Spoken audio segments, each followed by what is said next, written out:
Yeah, DB. Oh, just cleaning out the deadwood. Okay. Look, Mr. Cannell, I just can't afford to be without work right now, not even for a day. I've got a mother and 2 kid sisters. More good luck telegrams.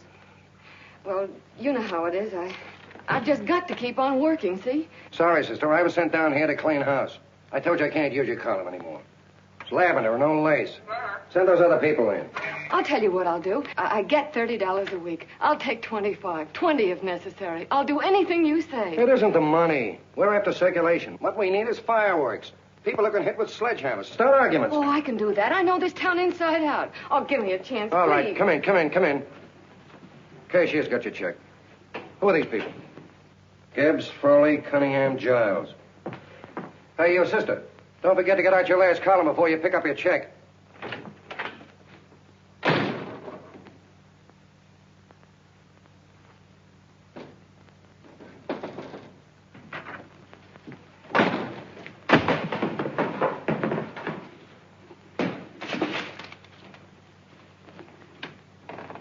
You're a couple of sticks shy in your column, man. Big rich slob like D.B. Norton buys a paper and 40 heads are chopped off. Did you get it, too? Yeah. You too? Oh, Joe. Oh, I'm sorry, darling. Why don't we tear the building down? Before you do, Ann, perhaps you'd better finish this column. Yeah, lavender and old lace. Wait, Joe. Wait. Wants fireworks, huh? Okay.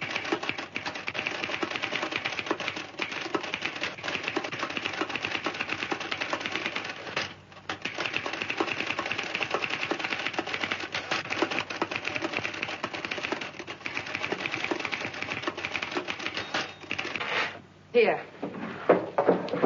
Below is a letter which reached my desk this morning. It's a commentary on what we laughingly call a civilized world. Dear Miss Mitchell, 4 years ago, I was fired out of my job. Since then, I haven't been able to get another one. At first, I was sore at the state administration because it's on account of the slimy politics here we have all this unemployment.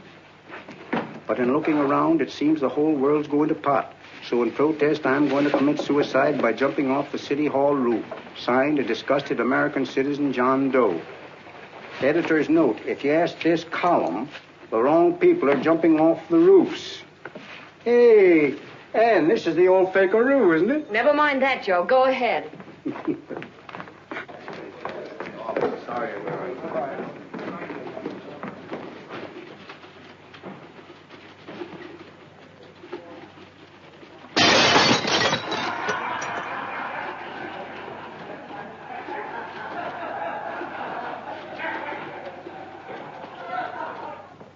And it's because of the slimy politics that we have all this unemployment here.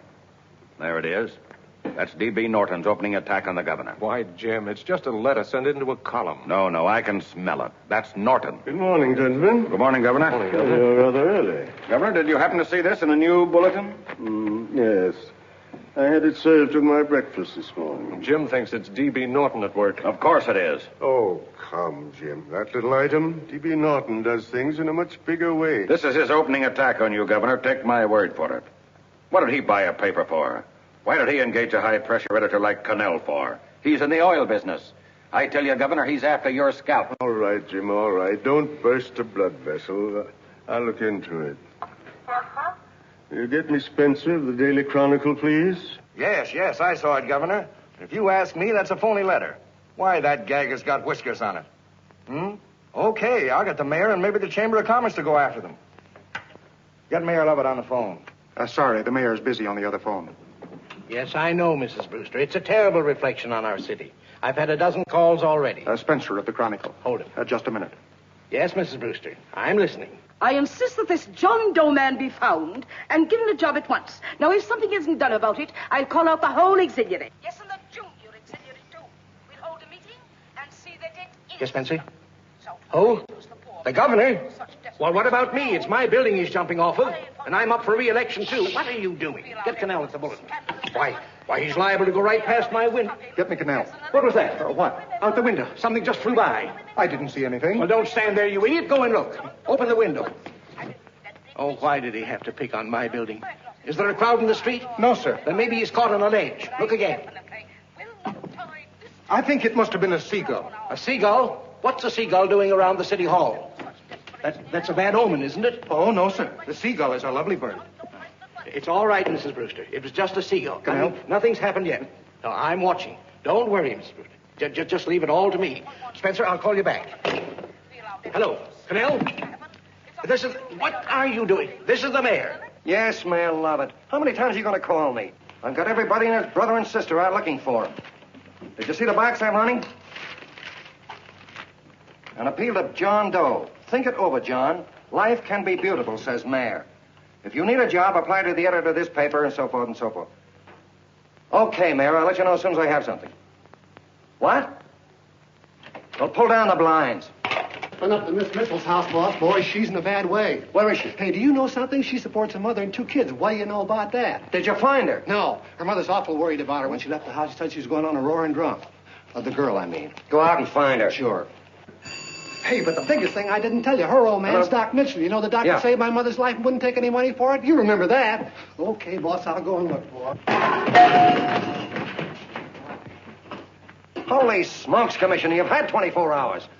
Okay, Hawkshaw, grab a pencil. Here it is again.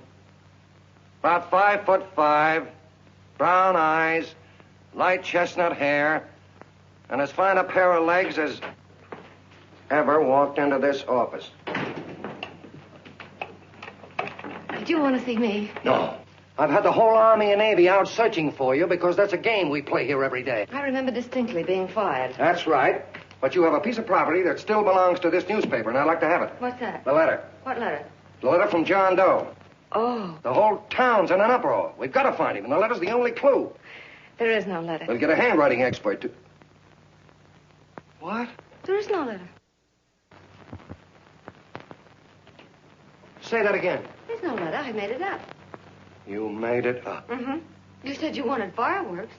Don't you know there are 9 jobs waiting for this guy? 22 families want to board him free. 5 women want to marry him, and the mayor's practically ready to adopt him, and you... Just called the morgue, boss. He said there's a girl there... Shut up. Ann!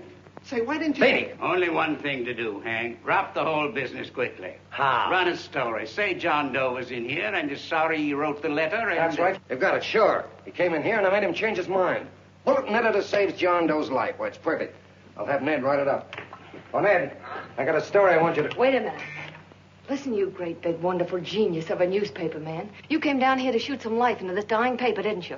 Well, the whole town's curious about John Doe, and boom, just like that, you're going to bury him. There's enough circulation in that man to start a shortage in the ink market. In what man? John Doe. What John Doe? John Doe, the one I made up.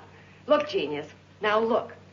Suppose there was a John Doe and he walked into this office. What would you do? Find him a job and forget about the whole business, I suppose, huh? Not me. I'd make a deal with him. A deal? Sure, when you get hold of a stunt that sells papers, you don't drop it like a hot potato. Well, this is good for at least a couple of months. You know what I'd do? Between now and, let's say, Christmas when he's going to jump, I'd run a daily on. Starting with his boyhood, his schooling, his first job. A wide-eyed youngster facing a chaotic world. The problem of the average man, of all the John Does in the world. Now... then comes the drama. He meets discouragement. He finds the world his feet of clay. His ideals crumble. So what does he do?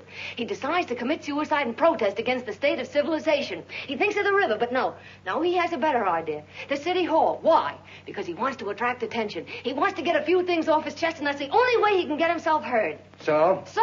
So he writes me a letter, and I dig him up. He pours out his soul to me. And from now on, we quote, I protest by John Doe. He protests against all the evils in the world. The greed, the lust, the hate, the fear. All of man's inhumanity to man. Arguments will start. Should he commit suicide or should he not? People will write in pleading with him. But no, sir. John Doe will remain adamant. On Christmas Eve, hot or cold, he goes.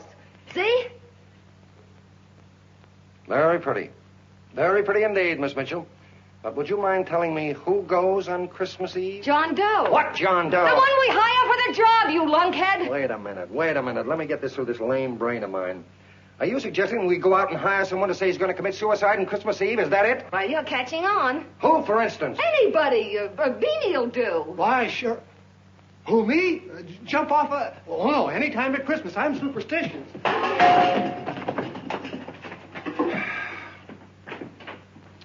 Miss Bishop, do me a favor. Will you go on out and get married and have a lot of babies, but Stay out of newspaper business. Better get that story in, Hank. It's getting late. You're supposed to be a smart guy. If it was raining $100 bills, you'd be out looking for a dime you lost someplace. Holy smokes, wasting my time listening to this mad woman. Look, Chief, look at the Chronicle. It's running on John Doe. They say it's a fake. Why, the no good, the John Doe story, amateur journalism. It's probably phony. It's a wonder anyone is taking it serious. What do you think of those guys? That's fine. That's fine. Now fall right into their laps. Go ahead. Say John Doe walked in and called the whole thing off. You know what that's going to sound like on top of this. That's all, Ned. Thank you. All right. Amateur journalism, huh? Why, that bunch of sophomores, I can teach them more about... Hey, boss, get a load of this. What? Look. What do they want? They all say they wrote the John Doe letter. Boss. Oh, they all wrote the letter. Tell them all to wait. Look, Mr. Cannell, one of those men is your John Doe. They're desperate and will do anything for a cup of coffee. Pick one out and you can make the Chronicle eat their words. I'm beginning to like this. If you ask me, Hank, you're playing around with dynamite. No. The gal's right. We can't let the Chronicle get the laugh on us. We've got to produce a John Doe now. Amateur journalism, huh? I'll show those guys. Sure, and there's no reason for them to find out the truth either, because naturally I won't say anything.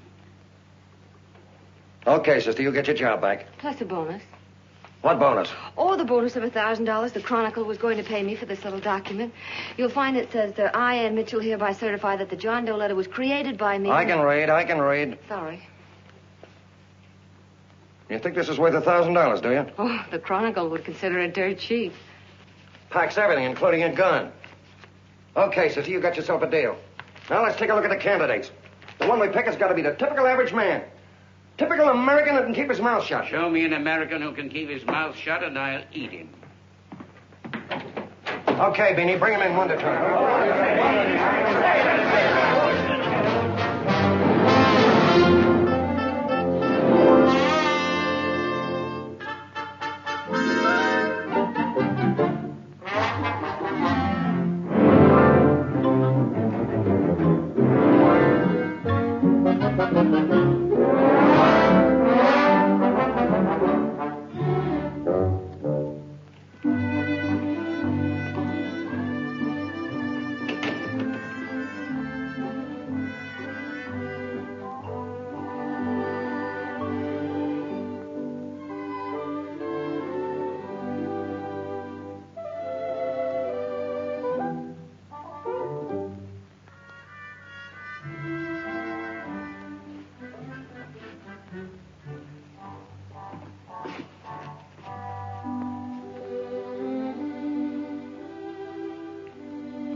Did you write that letter to Miss Mitchell?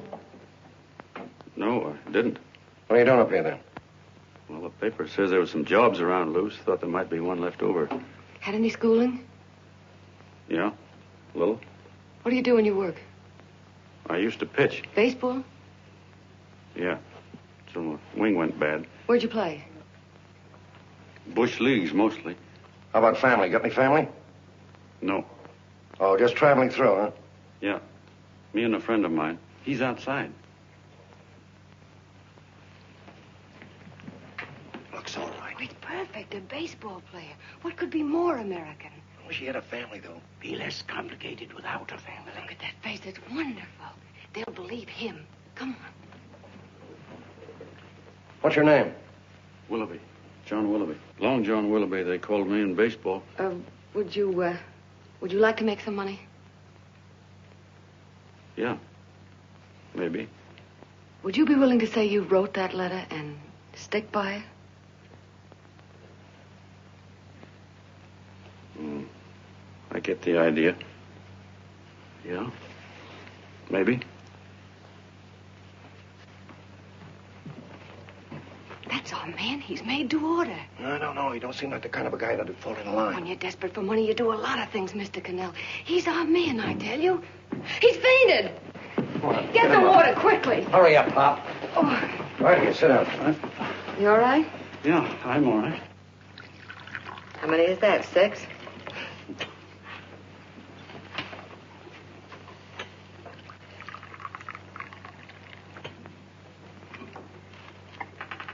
Pretty hungry, weren't you? All this John Doe business is batty, if you ask me. Well, nobody asked you. Trying to improve the world by jumping off buildings. You couldn't improve the world if the buildings jumped on you. Don't mind the colonel. He hates people. He likes you well enough to stick around. Well, that's because we both play doohickeys. I met him in a boxcar a couple of years ago. I was fooling around with my harmonica, and he comes over and joins in. I haven't been able to shake him since.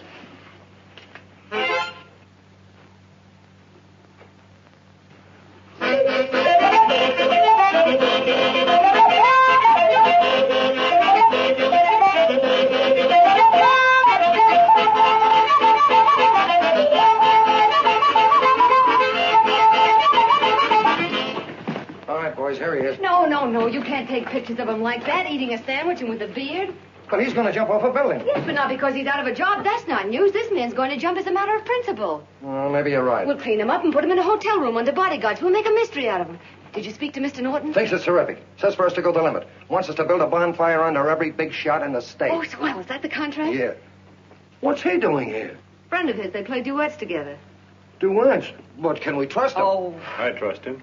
Oh, you trust him, eh? Well, that's fine. I suppose he trusts you, too. Oh, stop worrying. He's all right. Okay, but we don't want more than a couple of hundred people in on this thing. Now, the first thing I want is an exact copy of the John Doe letter in your own handwriting. I've got it already. Here. Well, that's fine. Now, I want you to sign this agreement. It gives us an exclusive story under your name, day by day, from now until Christmas.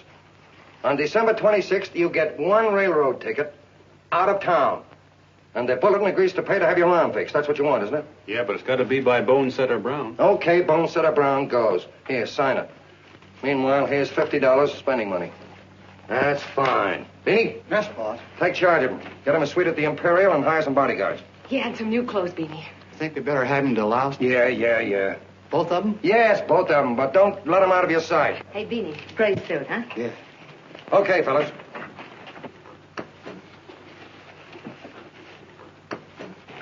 Take it easy, John Doe. And you start pounding that typewriter. Oh, boy, this is terrific. No responsibilities on our part, just statements from John Doe, and we can blast our heads off. Before you pop too many buttons, don't forget to make out that check for $1,000. Okay, fellas, now, let me see. You sit outside the door. Nobody comes in, see? You two fellas sit in here. Hey, pretty nifty, huh? You ain't going to get me to stay here. Sure you are. No, sir. That spot under the bridge where we slept last night's good enough for me. Say, what'll I do with this baggage? Go stick him in the bedroom. Give me mine. I ain't staying. You know, we were headed for the Columbia River country before all this John Doe business came up. You remember that, don't you? Sure, I remember. Say, your ears popped coming up in the elevator. Mine did. All along, John. I tell you, it's no good. You're going to get used to a lot of stuff that's going to wreck you. Why, that $50 in your pocket's beginning to show up on you already. And don't pull that on me, neither. Stop worrying, Colonel. I'm going to get my arm fixed out of this. Hey, here's some cigars the boss sent us. Have one. Hey, Help cigars. yourself. No.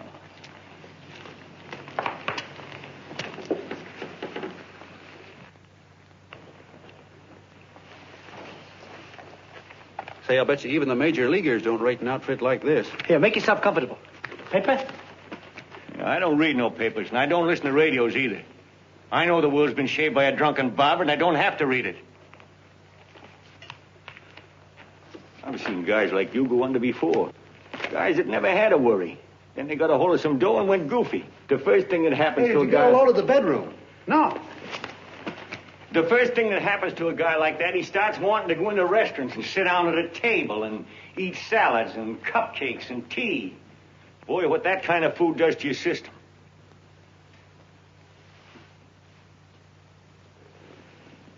The next thing the dope wants is a room. Yes, sir, a room with steam heat and curtains and rugs. And before you know it, he's all softened up and he can't sleep unless he has a bed. Hey, stop worrying, Colonel. $50 ain't going to ruin me. I've seen plenty of fellas start out with $50 and wind up with a bank account. Hey, what's the matter with the bank account anyway? And let me tell you, Long John, when you become a guy with a bank account, they got you. Yes, sir, they got you. Who's got him? The helots. Who? Hey, there's the City Hall tower I was supposed to jump off of. It's even higher than this. Who's got him? The helots. Woo! Hey, wait a minute! You're not supposed to jump on Christmas Eve. Do you want to get me in a jam? If it's going to get you in the jam, we'll do you a favor. I won't jump. And when they got you, you got no more chance than a road rabbit. Hey, who'd you say was going to get him? Say, is this one of those places where you ring if you want something? Yeah, just use the phone. Boy, I've always wanted to do this. Hey, Doc, look. Look, Doc. Give me that again, will you? Who's going to get him? The Helots. Who are they? Listen, sucker, you ever been broke? Sure, mostly often. All right. You're walking along. Not a nickel in your jeans. You're free as the wind. Nobody bothers you. Hundreds of people pass you by in every line of business. Shoes, hats, automobiles, radios, furniture, everything. And they're all nice, lovable people. And they let you alone. Well, is that right? Then you get a hold of some dough, and what happens? All those nice, sweet, lovable people become Helots. A lot of heels. They begin creeping up on you, trying to sell you something. They get long claws, and they get a stranglehold on you. And you squirm, and you duck, and you holler, and you try to push them away, but you haven't got a chance. They got you. First thing you know, you own things. A car, for instance. Now your whole life is messed up with a lot more stuff. You get license fees, and number plates, and gas, and oil, and taxes, and insurance, and identification cards, and letters, and bills, and flat tires, and dents, and traffic tickets, and motorcycle cops, and courtrooms, and lawyers, and fines, and 1,000,001 other things. And what happens? You're not the free and happy guy you used to be. You got to have money to pay for all those things. So you go after what the other fellas got. And there you are. You're a Helot yourself.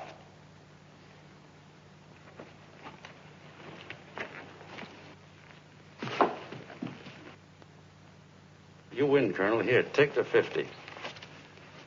Go out and get rid of it. You bet I will, just as fast as I can. I'm going to get some canned goods, a fishing rod, and the rest I'm going to give away. Give away? Hey, get me a pitcher's glove. I got to get some practice.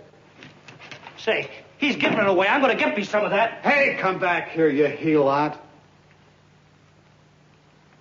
Will you send up 5 hamburgers with all the trimmings, 5 chocolate ice cream sodas, and 5 pieces of apple pie? No, apple with cheese. Yeah, thanks.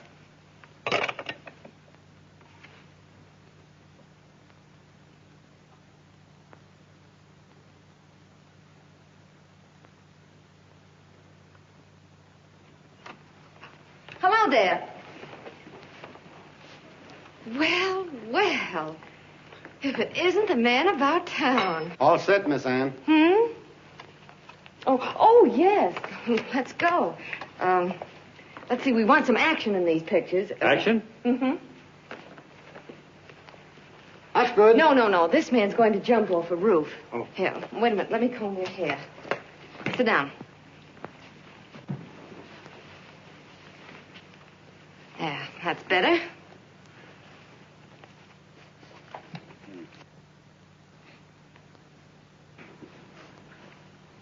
You know, he's got a nice face, hasn't he? Yeah, he's pretty. Here, sit down, quiet egghead. All right, now a serious expression. Can't. I'm feeling too good. Oh, come on now. This is serious. You're a man disgusted with all of civilization. With all of it? Yes, you're sore at the world. Come on now. Oh, crabby guy, huh? Yeah. No.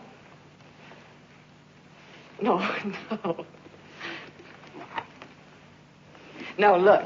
You don't have to smell the world. Well, all those guys in the picture Never mind stand... those guys. All right, stand up. Now, let's see what you look like when you protest. Against what? Against anything. Just protest. You got me. Oh, look, I'm the umpire, and you just cut the heart of the plate with your fast one, and I called it a ball. What would you do? Oh, you did, huh? Yeah. Why can't you call him right, you boneheaded... Grab it, Eddie, grab it!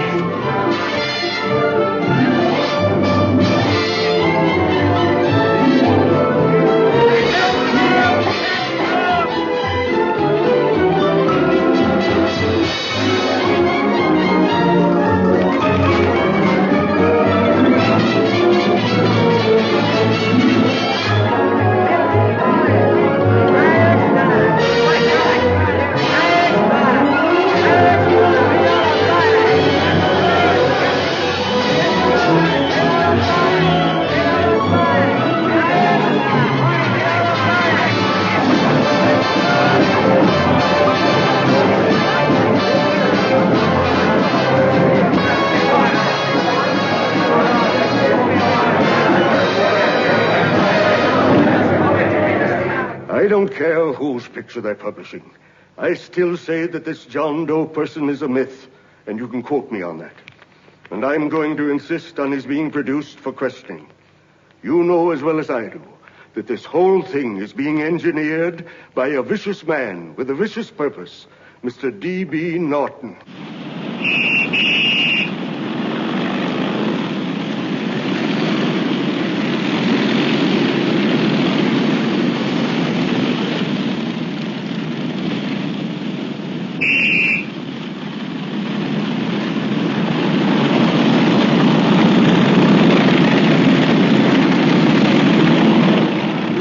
And Miss Mitchell are at the house, sir. Oh, they are? All right. Come on. Personally, I think it's just plain stupidity to drop it. Now, you should see his fan mail. Thousands.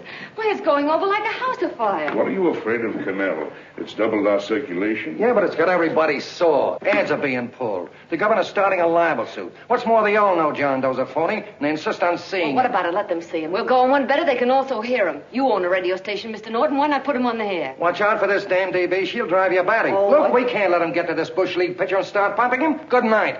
Now, tell him what that screwball might do. I walked in yesterday. Here he is, standing on a table with a fishing pole. Fly casting. Take my advice and get him out of town before this thing explodes in our faces. If you do, Mr. Norton, you're just as much of a dumb cluck as he is. Excuse me. No, you got yourself a meal ticket and you hate to Sure, let it's go. a meal ticket for me. I admit it, but it's also a windfall for somebody like Mr. Norton who's trying to crash national politics. That's what you bought the newspaper for, isn't it? You want to reach a lot of people, don't you? Well, put John Doe in the air and you can reach 130 million of them. He can say anything he wants and they'll listen to him. All right, we'll forget the governor and the mayor and all the small fry like that. This can arouse national interest. If he made a hit around here, he can do it every place else in the country. And you'll be pulling the strings, Mr. Norton. Go down to the office and arrange for some radio time. Well, DB, you're not going to as fall. soon as possible. Okay. I just came in to get warm myself. Come on, let's go. Don't you go. I want to talk to you.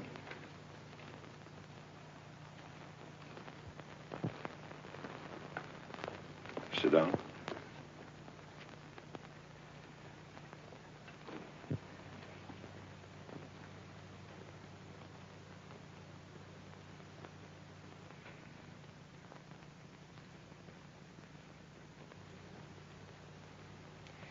Hey, this John Doe idea was yours, huh?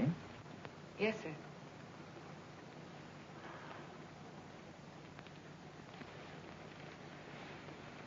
How much money do you get? $30. $30. Well, what are you after? I mean, what do you want? A journalistic career? Money. Money? Well, I'm glad to hear somebody admit it. Do you suppose you could write a radio speech that would put that fellow over? Oh, I'm sure I can. Do it, and I'll give you $100 a week. $100? That's only the beginning. You play your cards right, and you'll never have to worry about money again.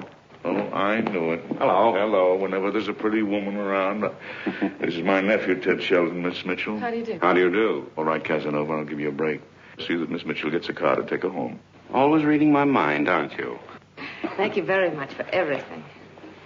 And Miss Mitchell, I think from now on you'd better work directly with me. Yes, sir.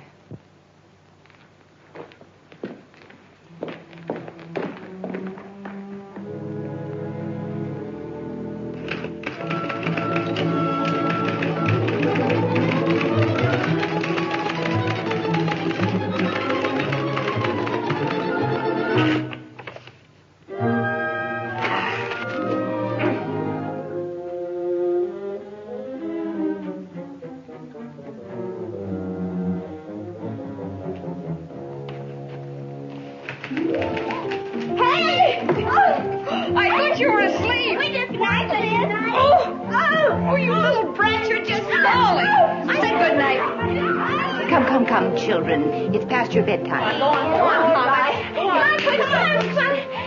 Come on. Now, get Booch off the Stick bed. your fork through me. I'm done. I'll never get this speech right. Oh, yes, you will, Ann, dear. You're very clever. Yeah, I know. What are you looking for? Your purse, I need $10. What for? I gave you 50 just the other day. Yes, I know, dear, but Mrs. Burke had her baby yesterday. 9 pounds. And there wasn't a thing in the house. And then the community chest lady came. And the 50's all gone, huh? Who's the 10 for? The Websters. The Websters. You remember those lovely people your father used to take care of. I thought I'd buy them some groceries. Oh, Anne, dear, it's a shame those... You're marvelous, Ma. You're just like Father used to be. Do you realize a couple of weeks ago we didn't have enough to eat ourselves?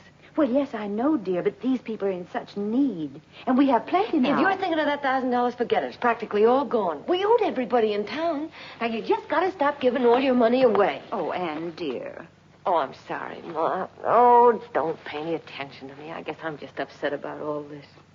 Gee whiz, here I am with a great opportunity to get somewhere, to give us security for once in our lives, and I'm stuck. If I could put this over, your Mrs. Burke can have 6 babies.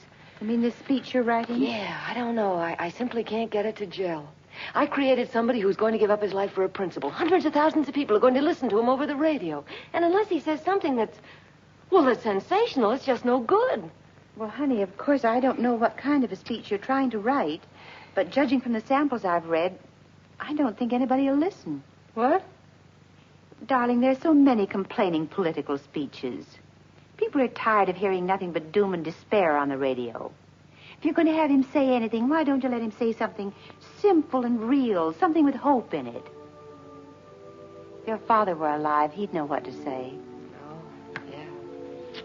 Father certainly would. Wait a minute.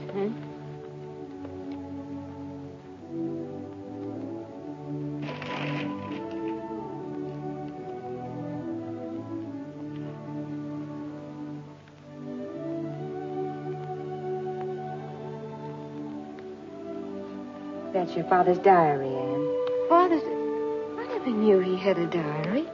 There's enough in it for 100 speeches. Things people ought to hear nowadays. You'll be careful of it, won't you, dear? It's always helped to keep your father alive for me. You bet I will, Ma. Wait a minute. John Doe don't want to sign no autographs. Well, what does he do all day? What does he do all day? He's writing out his memories. Sorry, lady, you can't see Mr. Doe. He wants to be alone. No, he just sits around all day and commutes with himself.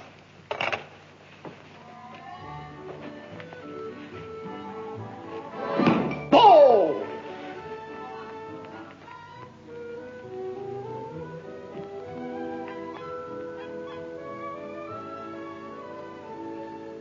I don't know how you're going to stand it around here till after Christmas. I'll bet you ain't heard a train whistle in 2 weeks.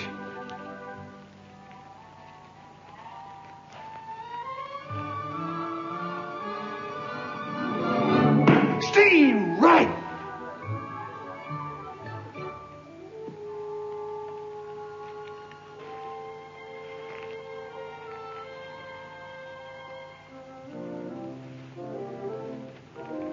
I know why you're hanging around.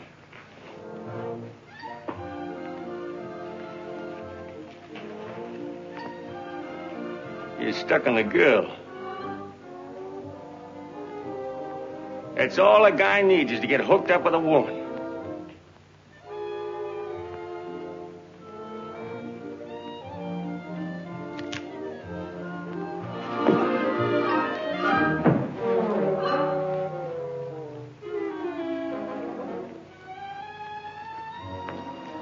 What was that, a single?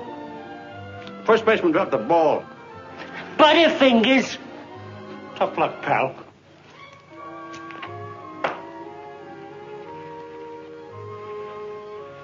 Guy has a woman on his hands. First thing he knows, his life is balled up with a lot more things. Furniture and...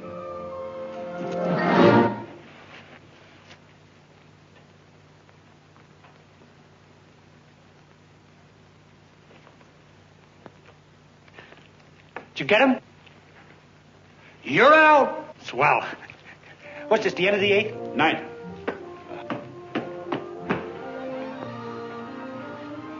Hey, Beanie, there's a couple of mugs in the Chronicle snooping around out here. Huh. Come on, Angel Face. Gangway. What's the score, Angel Face? 3-2, our favor. Gee, that's great.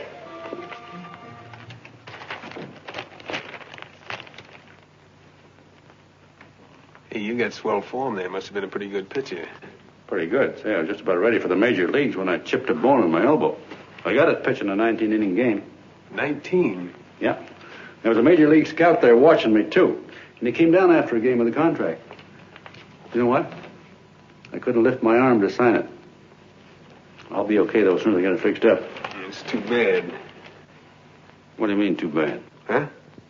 Oh, that you'll never be able to play again. What are you talking about? I just told you I was going to get... Well, you know how they are in baseball if a guy's mixed up in a racket. Racket? What do you mean? Well, I was just thinking about this John Doe business.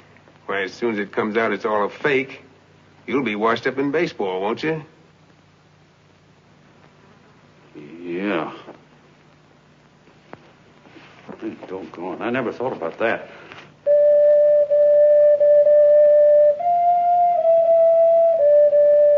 Gosh.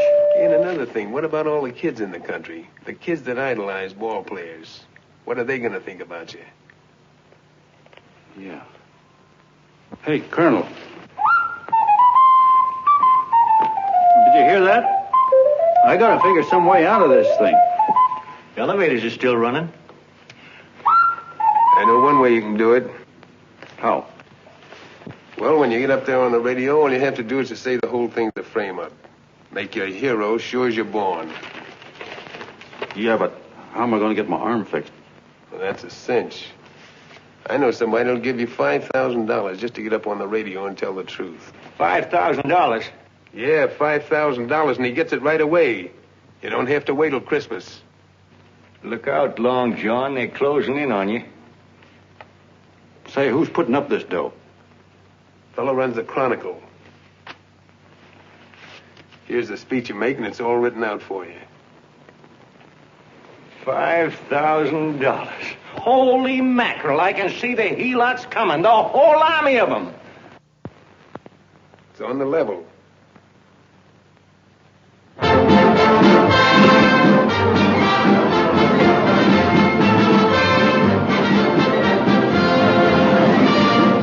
No, I'm sorry. Tickets for the broadcast are all gone. Phone the bulletin. Sorry, no more tickets left.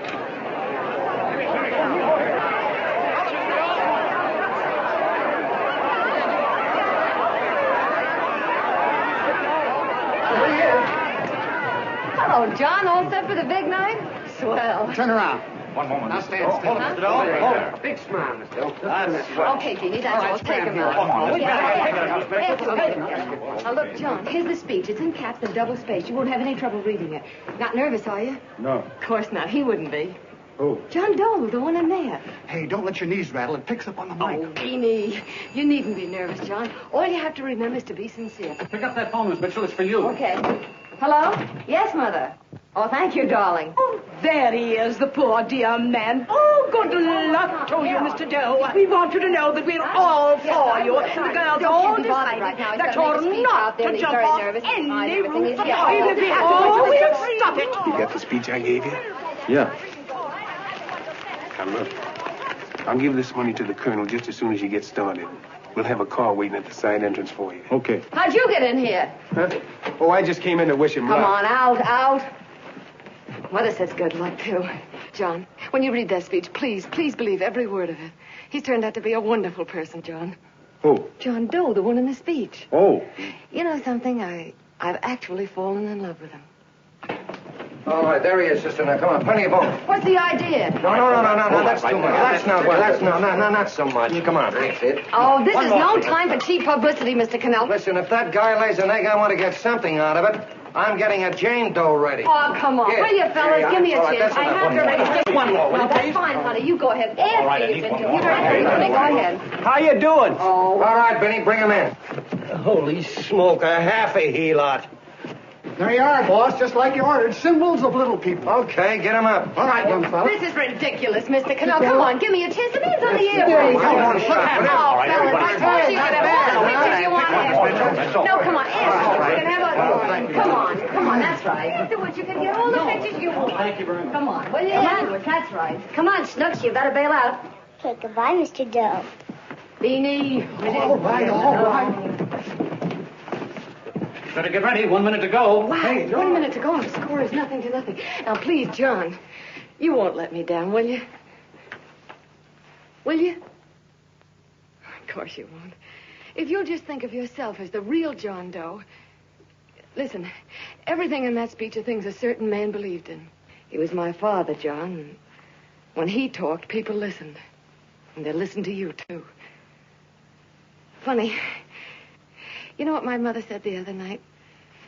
She said to look into your eyes, that I'd see Father there. Hey, what do you say? Okay, we're coming. Come on. Now, listen, John, you're a pitcher. Now get in there and pitch. Good luck. Give him room, let him through. Come on.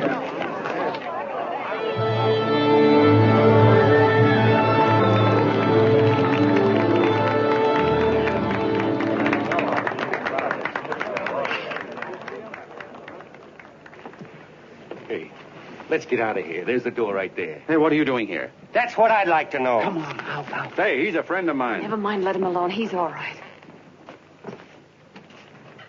I'll be right over there pulling for you.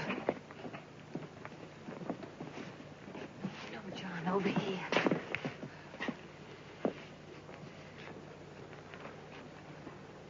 Stand by.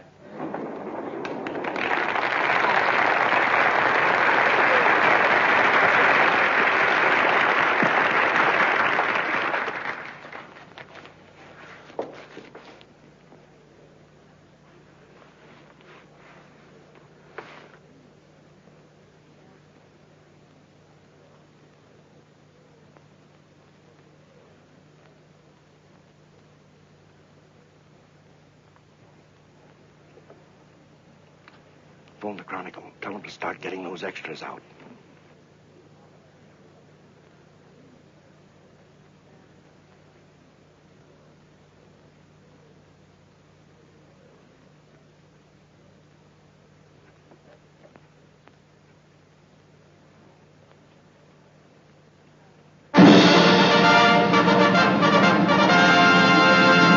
And good evening, ladies and gentlemen. This is Kenneth Fry speaking for the New Bulletin.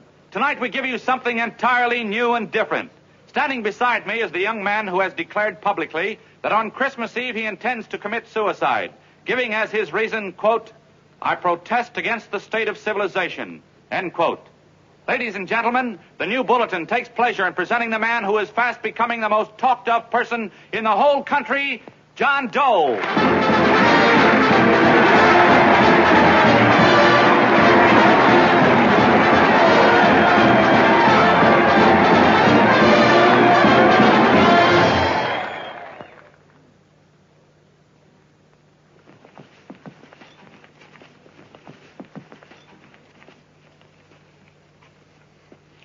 Ladies and gentlemen, I am the man you all know as John Doe. I took that name because it seems to describe the average man. And that's me. And that's me. Well, it was me before I said I was going to jump off the city hall roof at midnight on Christmas Eve. Now I guess I'm not average anymore. Now I'm getting all sorts of attention. From big shots, too. We've been double-crossed. The mayor and the governor, for instance. They don't like those articles I've been writing. You're an imposter, young fella. That's a pack of lies you're telling. Who wrote that speech for you? Benny, get that guy. Hey, Ken.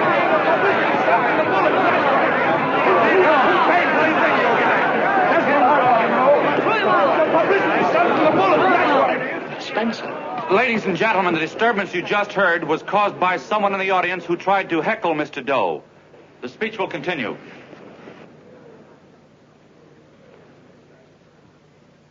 Well, people like the governor and that fella there can stop worrying. I'm not going to talk about them. I'm going to talk about us, the average guys, the John Does. If anybody should ask you what the average John Doe is like, you couldn't tell him because he's 1,000,001 things. He's Mr. Big and Mr. Small. He's simple and he's wise. He's inherently honest, but he's got a streak of larceny in his heart. He seldom walks up to a public telephone without shoving his finger into the slot to see if somebody left a nickel there.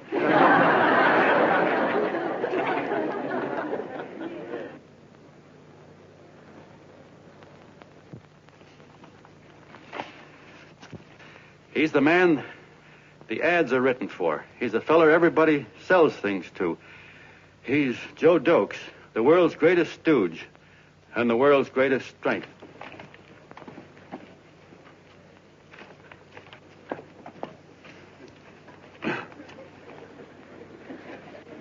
Yes, sir. Yes, sir, we're a great family, the John Does. We are the meek who are supposed to inherit the earth. You'll find us everywhere. We raise the crops, we dig the mines, work the factories, keep the books, fly the planes, and drive the buses. And when the cop yells, "Stand back there, you," he means us, the John Does. What kind of a speech is that? Didn't you read it? We've existed since time began. We built the pyramids. We saw Christ crucified, pulled the oars for Roman emperors, sailed the boats for Columbus, retreated from Moscow with Napoleon, and froze with Washington at Valley Forge. Yes, sir. We've been in there dodging left hooks since before history began to walk. In our struggle for freedom, we've hit the canvas many a time, but we always bounce back because we're the people, and we're tough.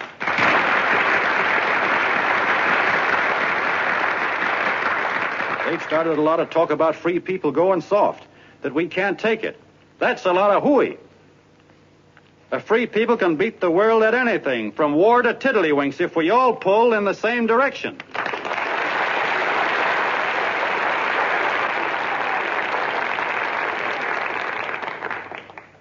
I know a lot of you are saying, "What can I do? I'm just a little punk. I don't count." Well, you're dead wrong. The little punks have always counted, because in the long run, the character of a country is the sum total of the character of its little punks.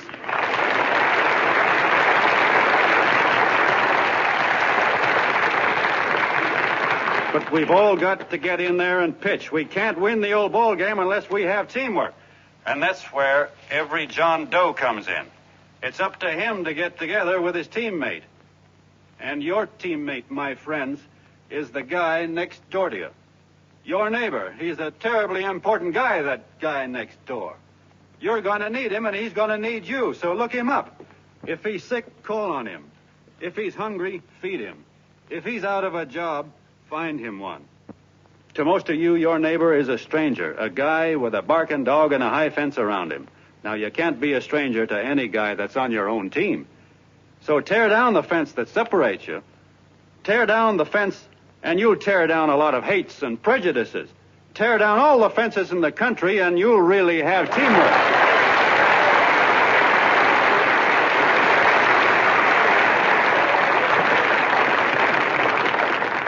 I know a lot of you are saying to yourselves, he's asking for a miracle to happen. He's expecting people to change all of a sudden.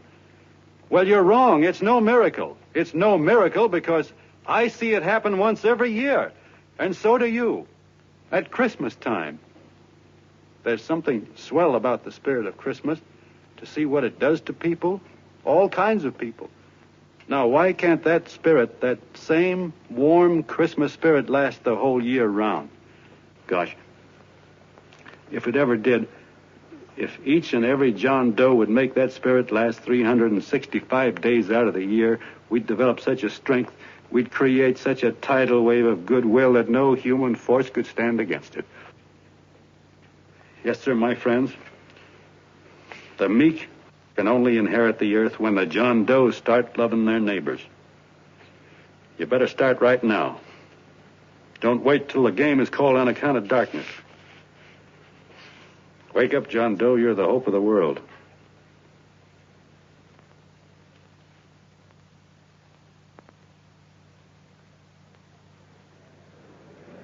John, you were wonderful.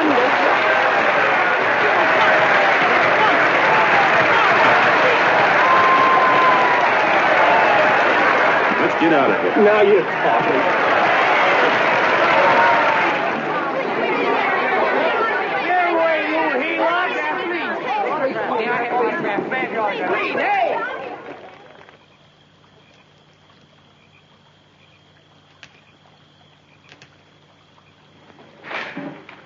I knew you'd wake up sooner or later.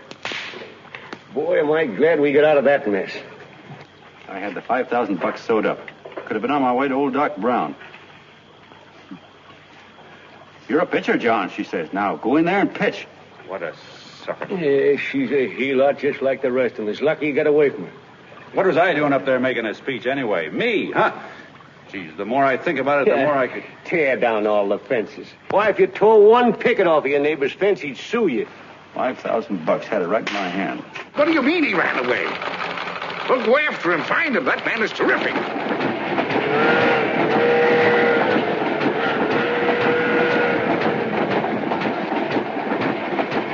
Columbia River, here we come.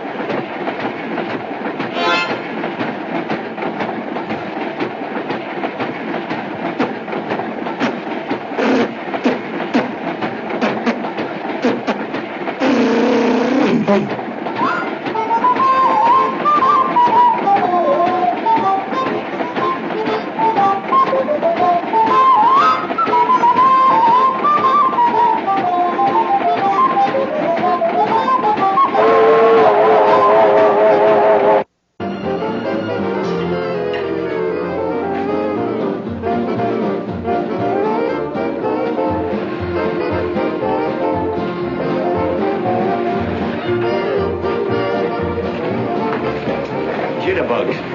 Yeah. Hey, how much money we got left?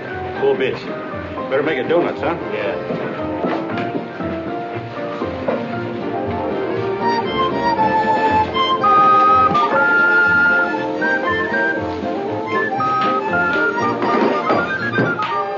What'll it be, gents? Have you got a couple of steaks about that big and about that thick? Yeah, with hash brown potatoes and tomatoes and apple pie and ice cream and coffee. And donuts, I know. Hey, Ma, Seekers, a pair. Fingers a pair coming up. Glad he took the tea out of there.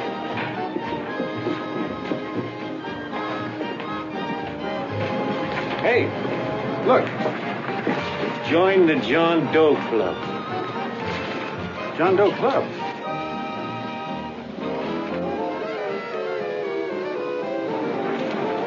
Uh-oh. You John Doe? Who? John Doe. Ah, you need glasses, buddy. Oh, but it's a spitting image of John Doe. Yeah, but his name is Willoughby. Oh, I'm John Willoughby. I'm a baseball player. Sure. Oh, no, I'd know that voice anyway. You can't kid me. You John Doe. Hey, Ma! Ma! That's John Doe. John Doe? Yeah, sitting right there, big as life. Who'd you say it was? John Doe, the big guy there. Pictures in the paper. That's John Guy. John Doe. John Doe.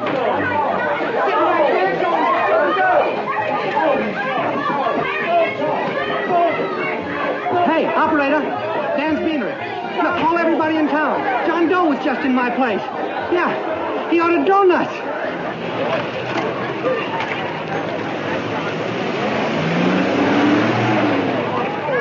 John Doe. See John Doe. Come on. John Doe, we're all neighbors. And my office is packed like a sardine box. What does John Doe look like, Mr. Mayor? Oh, he's one of those great big outdoor type men. No, you can't see him. You didn't vote for me the last time. Shame on you. What are you doing there? Get off my front porch anyhow. Mr. Norton come yet? Oh, well, I wonder where he's at. What's keeping him? He should have been here 15 minutes ago. Oh, there he comes now. Now, everybody on your dignity. Don't do anything to disgrace us. A little town, but we got to show off. Better let me talk to him. All right, but present it to him as a great cause for the common man. Ah, here he comes. Now, give him room down there. Give him room, folks. Come on now. Come on. Here he comes. Here he comes. Here's Mr. Norton. How do you do, Mr. Norton? I'm Mayor Hawkins. Here's Mr. Miles back here. Let me go, you darn tool. I'm the mayor. Mr. Norton. Mr. Norton. Mr. Norton. I'm Mayor Hawkins. Your office telephoned me to hold him. Well, that's fine. How is he? Oh, he's fine. He's right in my office there. You know, it's a big honor having John Doe here, and you too. Haven't had so much excitement since the old city hall burned down. People are so excited they nearly tore his clothes off. Oh, Matilda Don phoned the newspapers telling Mr. Norton's here. Step right inside, Mr. Norton. My office. Very comfortable here, Mr. Norton. Just had it air conditioned. Gangway, please. Make room for Mr. Norton. Gangway. Gangway. Here he is, Mr. Norton. Well taken care of. The neighbors are serving him a light lunch. Hello, John. Well, Mr. Mayor, if you don't mind, we'd like to talk to him alone. Why, certainly, certainly. All right, everybody. Clear out. No, but you will. Everybody, quickly now. Come on. Come on. Come on. That's All right. Don't argue with me here. Wait till we get home. Don't you push me around like that. Even though I'm your wife, you can't push me around. Look, Mr. Norton, I think you got a lot of nerve having those people hold us here. There's nobody holding you here, Mr. Doe. It's only natural There's that people... nobody holding us here. Let's get going. Incidentally, my name isn't Doe. It's Willoughby. Look, John, something terribly important's happened. They're forming John Doe clubs. We know of 8 already, and they say that there's John Doe clubs? What for? To carry out the principles you talked about in your radio speech. I don't care what they're forming. I'm on my way, and I don't like the idea of being stopped either. Oh, but you don't know how big this thing is. You should see the thousands of telegrams we've received and what they're saying about you. Look, it started as a circulation stunt, didn't it? Well, you got your circulation. Now, why don't you let me alone? Oh, it started as a circulation stunt, but it isn't anymore. Mr. Norton wants to get back of it and sponsor John Doe clubs all over the country. He wants to send you on a lecture tour. Me? Uh-huh. Well, certainly. With your ability to influence people, it might grow into a glorious movement. Say, let's get something straight here. I don't want any part of this thing. If you got an idea I'm going around lecturing the people, why, you're crazy. Baseball's my racket, and I'm sticking to it. Come on, Colonel, let's get out of here. John, please. I just got rid of one crowd. But please, Mr. Mayor, tell him the John Doe Club wants to talk to him. Let them in, Mr. Mayor. Let them come in. Okay, folks, but remember your manners. No stampeding. Walk slow, like you do when you come to pay your taxes.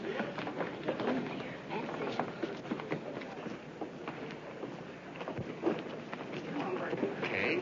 All right, give me a chance. Come right in. My name's Bert Hansen, Mr. Doe. I'm the head soda jerker at Schwabacker's drugstore.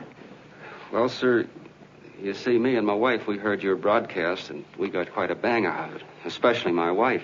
Kept me up half the night saying, that man's right, honey. The trouble with the world is nobody gives a hoot about his neighbor. That's why everybody in town's sore and cranky at each other. And I kept saying, well, that's fine, but how's a guy going to go around loving the kind of neighbors we got? Old Sourpuss, for instance. You see, Sourpuss Smithers is a guy who lives all alone next door to us. He's a cranky old man that runs a second-hand furniture store. We haven't spoken to him for years. I always figured he was an ornery old gent that hated the world because he was always slamming his garage door and playing the radio so loud he kept half the neighbors up. Well, anyway, the next morning I'm out watering the lawn and I look over and there's Sourpuss on the other side of the hedge straightening out a dent in his fender. And my wife yells to me out the window. She says, go on, speak to him, Bert. And I figured, well, heck, I can't lose anything, so I yelled over to him, good morning, Mr. Smithers. He went right on pounding his fender. Was I burned? So I turned around to give my wife a dirty look, and she said, louder, he didn't hear you. So in a voice you could have heard in the next county, I yelled, good morning, Mr. Smithers. Well, sir, you could have knocked me over with a feather. Old Sourpuss turned around, surprised-like, and he put on a big smile, came over and took my hand like an old lodge brother, and he said, good morning, Hanson. I've been wanting to talk to you for years, only I thought you didn't like me. And then he started chatting away like a happy little kid, and he got so excited his eyes all... Well, Mr. Doe, before we got through, I found out Smithers is a swell egg, only he's pretty deaf, and that accounts for all the noises. And he says it's a shame how little we know about our neighbors. And then he got an idea. And he said, how's about inviting everybody someplace where we can all get together and know each other a little better? Well, I'm feeling so good by this time, I'm ripe for anything. So Smithers goes around the neighborhood inviting everybody to a meeting at the schoolhouse. And I tell everybody that comes in the store, including Mr. Schwabacker, my boss. I'm talking too much. Well, I'll be doggone if over 40 people don't show up. Of course, none of us knew what to do, but we sure got a kick out of seeing how glad everybody was just to say hello to one another. Tell him about making Sourpuss chairman. Oh, yeah, we made Sourpuss chairman and decided to call ourselves the John Doe Club. And say, incidentally, this is my wife. Come here, honey. This is my wife, Mr. Doe. How do you do, Mr. Doe? Sourpuss is here, too. Oh, is he? This is Sourpuss, or excuse me, Mr. Smithers, Mr. Doe. That's all right. If you didn't call me Sourpuss, it wouldn't feel natural. Well, anyway, I guess nearly everybody in the neighborhood came except the Delaney's. And the Delaney's live in a big house with an iron fence around it, and they always keep their blinds drawn.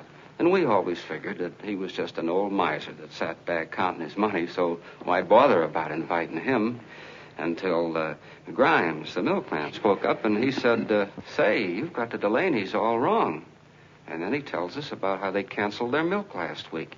And how when he found a note in the bottle, he got kind of curious-like, and he sort of peeked in under the blinds and found the house was empty. If you ask me, he says, they're starving. Old man Delaney has been bringing his furniture over to my place at night, one piece at a time, and selling it. Yeah. And, well, sir, a half dozen of us ran over there to fetch him, and we brought him to the meeting. And what a reception they got. Why, everybody shook hands with him and made a fuss over them, and... Well, finally, Mr. and Mrs. Delaney just sat right down and cried. And then we started to find out about a lot of other people. Yeah, sure. Well, you know Grubel, for instance. Grubel's here. See? Yeah, that's a... Of course, you don't know Grubel, but he's the man that everybody figured was the worst no-account in the neighborhood because he was living like a hermit, and nobody would have anything to do with him. That isn't Little Murphy. The postman told us the truth. Why, Grubel, he says, he lives out of garbage cans because he won't take charity, because it'd ruin his self-respect, he says. Just like you said on the radio, Mr. Doe. Well, sir, about a dozen families got together and gave Grubel a job watering their lawns. Isn't that wonderful? And then we found jobs for 6 other people, and they've all gone off for leave. Yeah, and my boss, Mr. Schwabecker, made a job in his warehouse for old man Delaney. And he gave you that $5 raise. Yeah, wasn't that swell? Why, Bert, I feel slighted. I'd like to join, but nobody asked me. I'm sorry, Mayor, but we voted that no politician could join. Just the John Does of the neighborhood, because you know how politicians are. Well, the reason we wanted to tell you this, Mr. Doe, was just to give you an idea of what you started. And from where I'm sitting, I don't see any sense in you jumping off any building. No. Well, thank you for listening. Goodbye, Mr. Doe. You're a wonderful man, and it strikes me you can be mighty useful walking around for a while. Say goodbye, Mr. Doe. Goodbye, Mr. Doe.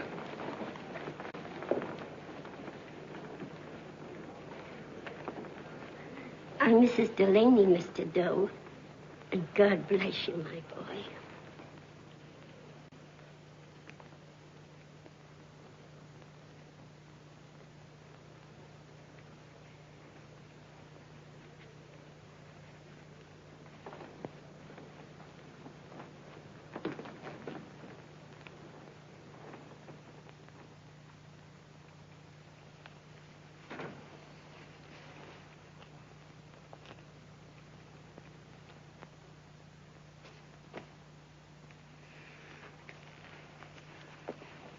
Gee whiz, I'm all mixed up.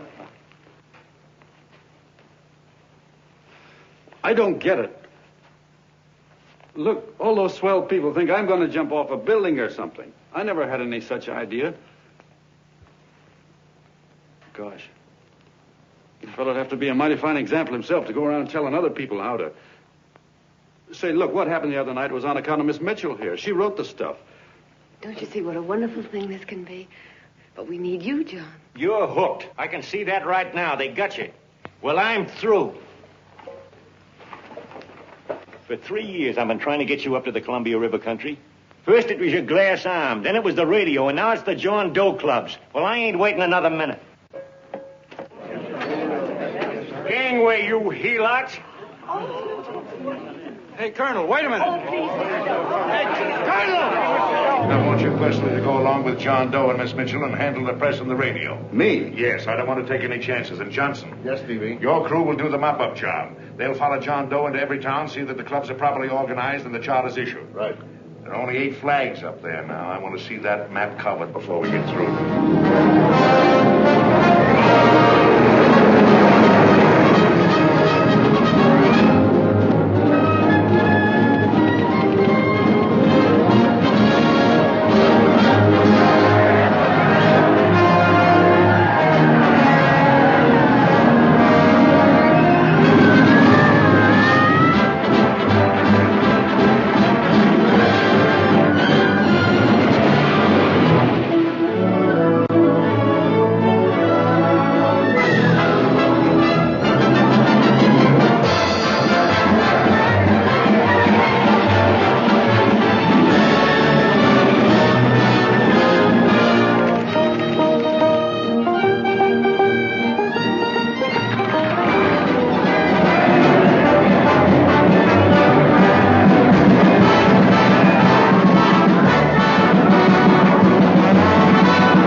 demands, I'd understand it. But the John Does ask for nothing. People are going off relief. If this keeps up, I'll be out of a job. As soon as he gets strong enough, we'll find out what John Doe wants. 30 every Thursday. 60 at 60. Who knows what? I'm sorry, boss. They just won't let anybody talk politics to them. It's crazy. We've got to get to them. They represent millions of voters.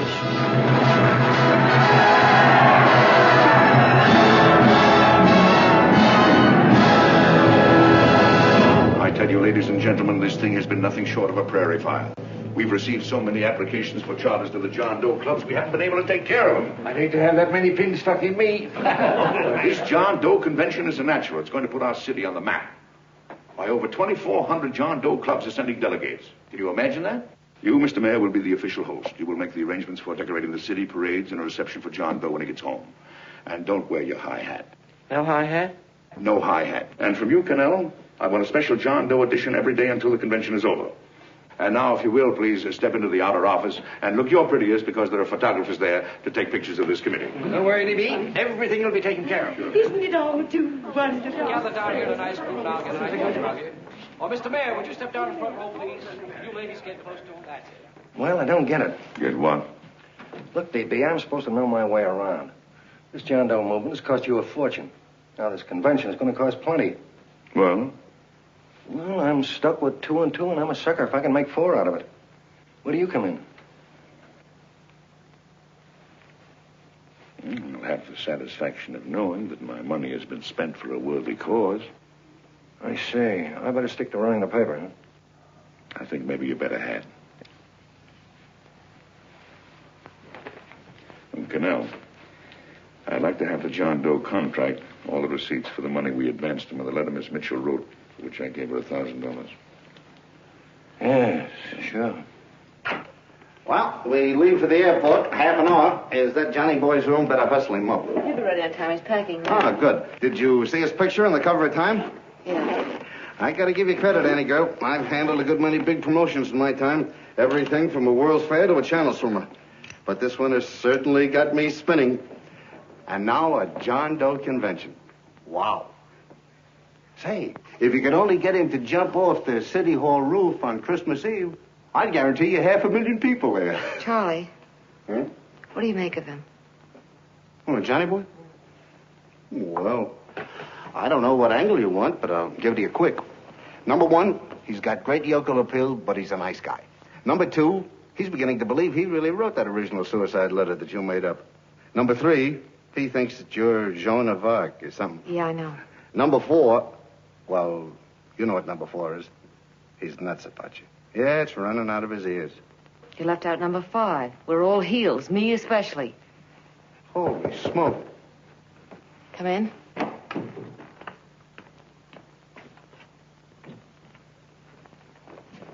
I'm all packed. Good. I'll go and get Beanie Boy. Okay, Charlie boy.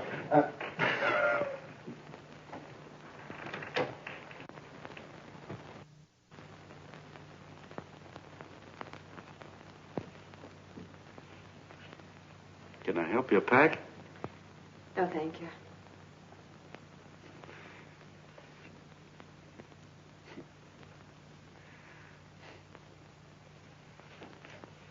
You care if I sit down out here?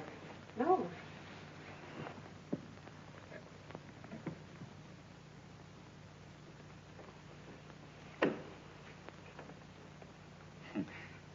You know, I had a crazy dream last night.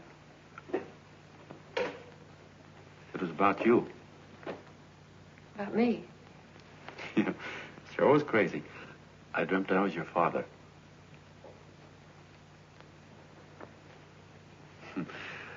There was something I was trying to stop you from doing. So I got up out of bed, and I walked right through the wall here, right straight into your room. You know how dreams are.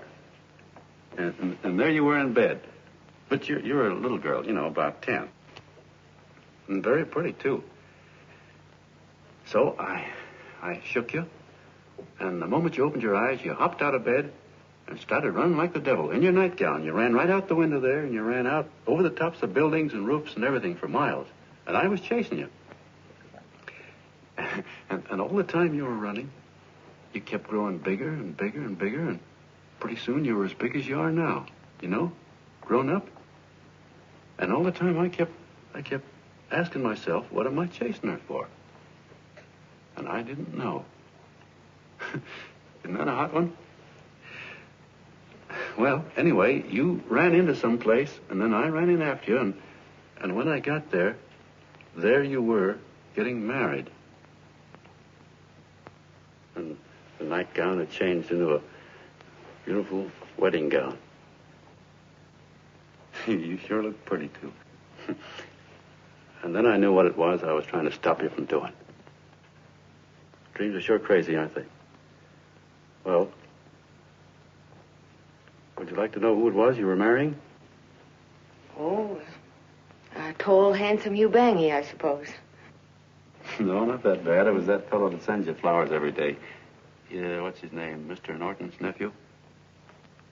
Ted Sheldon. Yeah, that's the one. But here's the funniest part of it all. I was the fellow up there doing the marrying, you know, the justice of peace or something. You were? I thought you were chasing me. Well, yes, I was, but I was your father then, see? But the real me, John Doe, or that is, Long John Willoughby, I was the fellow up there with the book. You know what I mean? I guess so. Then what happened? Well, I took you across my knee and I started spanking you. That is, I didn't do it. I mean, I did do it, but it wasn't me, you see. I was your father then. Well, I held you across my knee and I said, Annie, I won't allow you to marry a man that's just rich or that has his secretary send you flowers. The man you marry has got to swim rivers for you. He's got to climb high mountains for you. He's got to slay dragons for you. He's got to perform wonderful deeds for you. Yes, sir. And all the time, the guy up there, you know, with the book, me, just stood there nodding his head. And he said, go to it, Pop. Whack her one from me, because that's just the way I feel about it, too. So he said, come on down here and whack her yourself. So I came down and I whacked you a good one. See? Then he whacked you. And I whacked you another one. We both started whacking you like... Well, if you're through whacking her, come on, let's get going. Okay, fellas, right in here. You go out the side entrance. There's a bunch of autograph seekers out front. We'll be down with the bags in a minute. Come on, don't make a government project out of this. Hi, Benny. When's our plane?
All aboard, folks.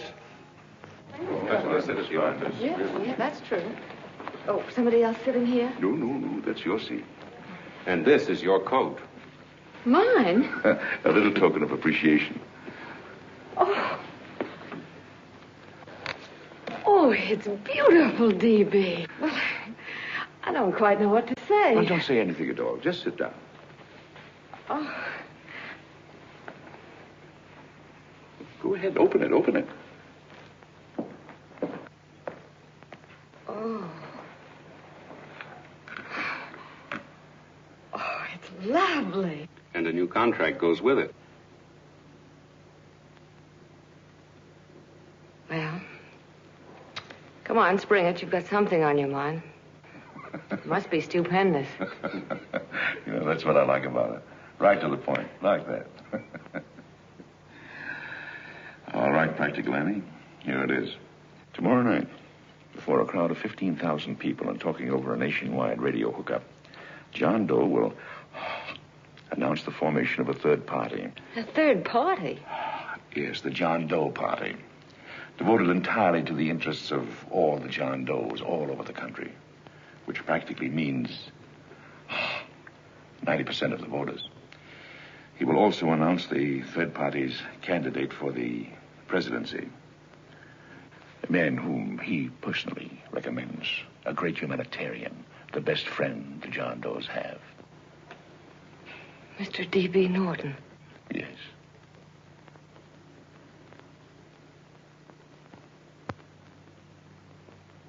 Wow.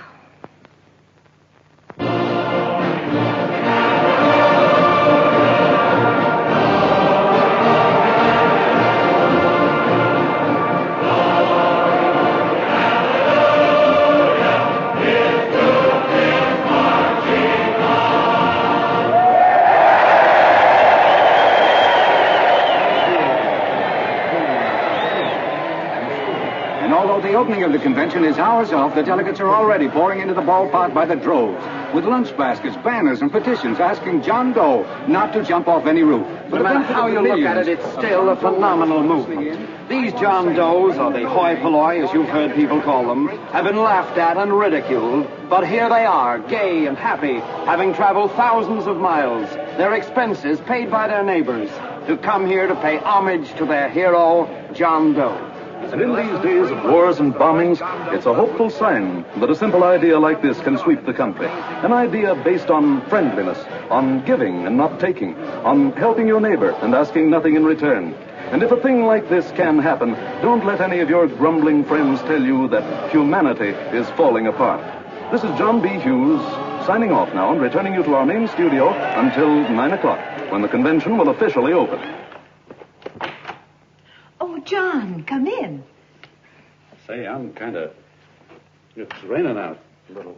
That's all right. It's good to see you. Sit down. Thanks.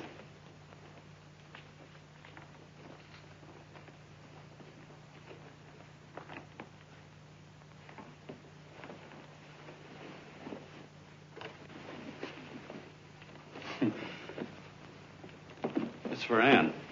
Oh, how nice. Thank you very much. Flowers. I'm terribly sorry she isn't here. She isn't? No, she just left. I'm surprised you didn't run into her. She went over to Mr. Norton's house. Oh. Did you want to see her about something important? Yeah. Well, no, it'll wait. Say, he's a nice man, isn't he? Mr. Norton, I mean. He's done an awful lot for the...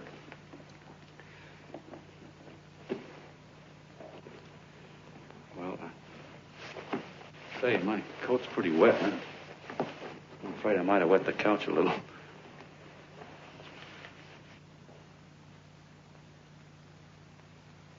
Well, I guess I'll see her at the convention later. Yes, of course. I'll see that she gets the flowers. Thanks. Good night, Mrs. Mitchell. Good night, John.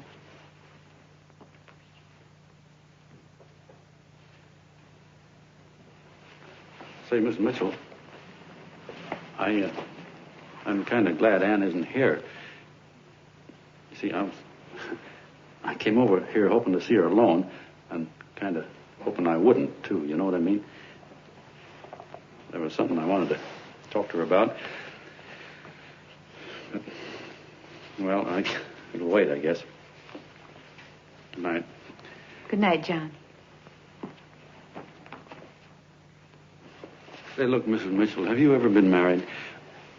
I'm sure you have. Gosh, that's pretty silly. But I guess you must think I'm kind of batty. Well, I guess I'd better be going at that. John, my husband said, I love you. Will you marry me? You did? What happened? I married him. Yeah, that's what I mean, see? It was easy as all that, huh? Uh-huh. Yeah, but look, Mrs. Mitchell. You know, I love Ann, and it's going to be awfully hard for me to say it. Because, well, you know, she's so wonderful. And, well, the best I ever was a Bush League pitcher. And, you know, I think she's in love with another man. The one she made up. You know, the real John Doe. Well, that's pretty tough competition. I bet you he'd know how to say it all right. With me, I get up to it and around it and in back of it, but I never get right to it. You know what I mean? So the only chance I've got is, well, if somebody could kind of give her a warning, sort of prepare her for the shock. You mean you'd like me to do it? Well, I was thinking that, yeah, you know, sort of break the ice.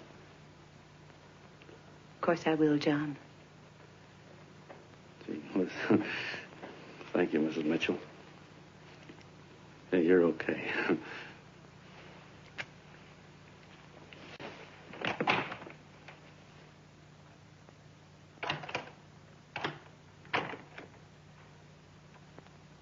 This John Doe meeting is going to be one of the biggest things that ever happened. Why, they're coming from all over. Trains, boxcars, wagons. Look out! Hello, bodyguards. Hey, had your dinner yet? Well, Jeff? Oh, that's all right. Well, look, no, go ahead and have your dinner. Wait a minute, John.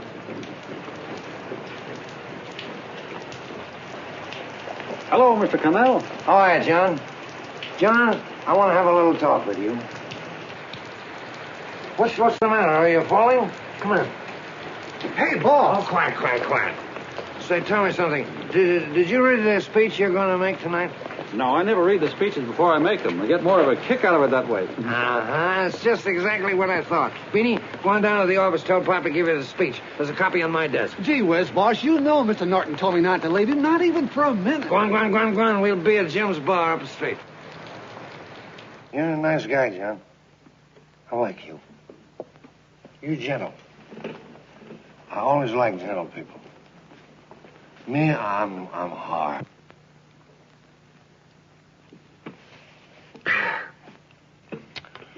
Yep, I'm hard.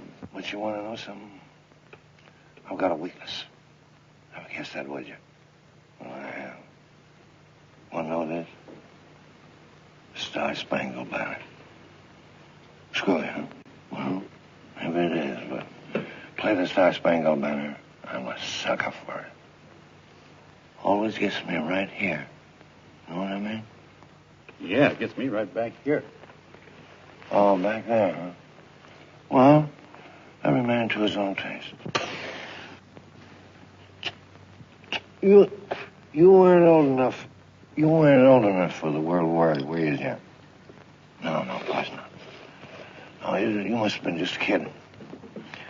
I was just ripe and raring to go. You know what my old man did when I joined up? He joined up, too. Got to be a sergeant. And here's a kick for you.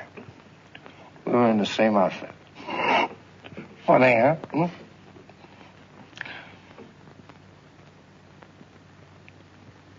He was killed, John.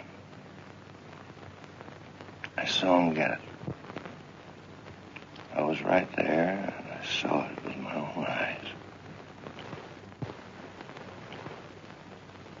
Me, I came out without a scratch. That is, excepting my ulcers.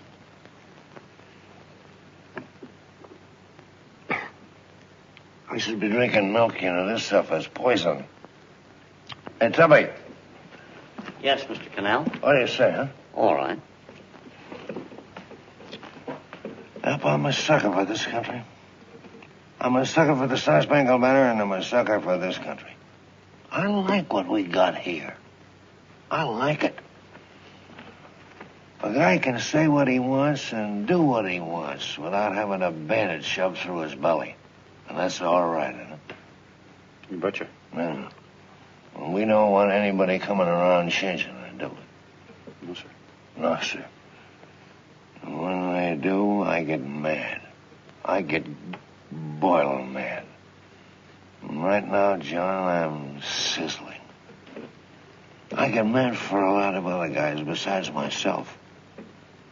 I get mad for a guy named Washington. And a guy named Jefferson. And Lincoln. Lighthouses, John. Lighthouses in a foggy world. You know what I mean? Yeah, you bet. Listen, pal. This fifth column stuff is pretty rotten, isn't it? Yeah, it certainly is. And you'd feel like an awful sucker if you found yourself marching right in the middle of it, wouldn't you? You. Because you wouldn't know it because you're gentle. But that's what you're doing. You're mixed up with a skunk, my boy. A no-good, dangerous skunk. Say, you're not talking about Mr. Norton, are you? I'm not talking about his grandfather's pet poodle. You must be wrong, Mr. Cannell. Because he's been marvelous about the John Doe clubs. Yeah? Say, you're sold on this John Doe idea, aren't you? Sure. Sure. I don't blame you. So am I. It's a beautiful miracle. A miracle that can only happen right here in the good old USA. And I think it's terrific. What do you think of that? Me, hard-boiled Cannell, and I think it's plenty terrific. All right. Now, supposing a certain unmentionable worm whose initials are DB was trying to use that to shove his way into the White House so he could put the screws on, so he could turn out the lights in those lighthouses. What would you say about that, huh? Nobody's going to do that, Mr. Cannell. They can't use the John Doe clubs for politics. That's the main idea. Is that so? Then what's a big political boss like Hammett doing in town? And a labor leader like Bennett? And a lot of other big shots are up at DB's house right now. Wolves, John. Wolves. Waiting to cut up the John Does. Wait till you get a gander at the speech you're going to make tonight. You're all wet. Miss Mitchell writes those speeches. Nobody can make her write that kind of stuff. They can, huh? Who do you think writes them? My Aunt Emma? I know she writes them. And gets a big bonus for doing them, too. A mink coat and a diamond bracelet. Don't write them. Why, that gold-grabbing dame would double-cross her own mother for a handful of Chinese yen. Shut up.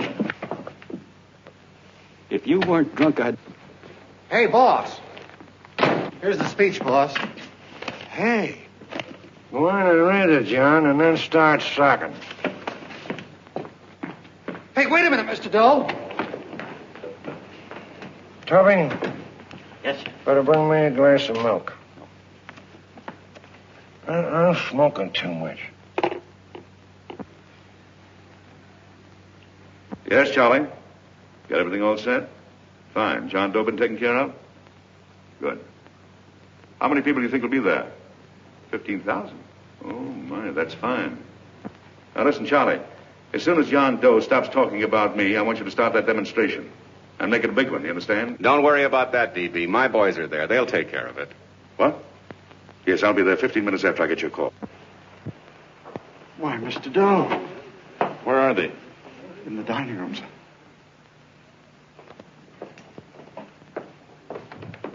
Now, gentlemen, I think we're about ready to throw that great big bombshell. Yeah, well, it's about time. Even a conservative estimate shows that we can count on anywhere between 10 and 20 million John Doe votes. Now, add to that the labor vote that Mr. Bennett will throw in, and the votes controlled by Mr. Hammett and the rest of you gentlemen in your own territories, and nothing can stop us. As I said before, I'm with you, providing you can guarantee the John Doe vote. Don't worry about that. You can count on me on one condition. Little Bennett's got to be taken care of. Didn't I tell you that everybody in this room would be taken care of? My agreement with you gentlemen stands. I'm with you, D.B., but I still think it's a very daring thing we're attempting. These are daring times, Mr. Barrington. We're coming to a new order of things. There's too much talk been going on in this country. Too many concessions have been made. What the American people need is an iron hand. You're right. That's true. You're quite right, D.B. Discipline. Right. And now, may I offer a little toast to Miss Ann Mitchell, the brilliant and beautiful lady who is responsible for all this. Mr. Norton, I'd like to talk to you alone for a minute. Oh, Miss Mitchell has something to say to us. That's fine.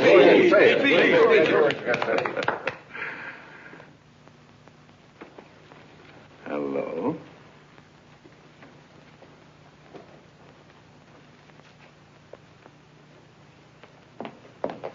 John, I'm so glad to see you. I was terribly worried. Did you write this?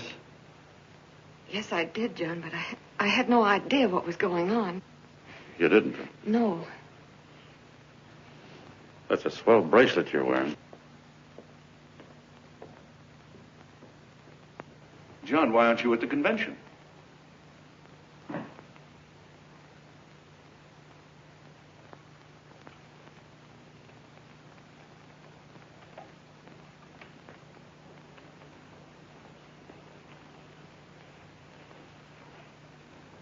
Is there anything wrong?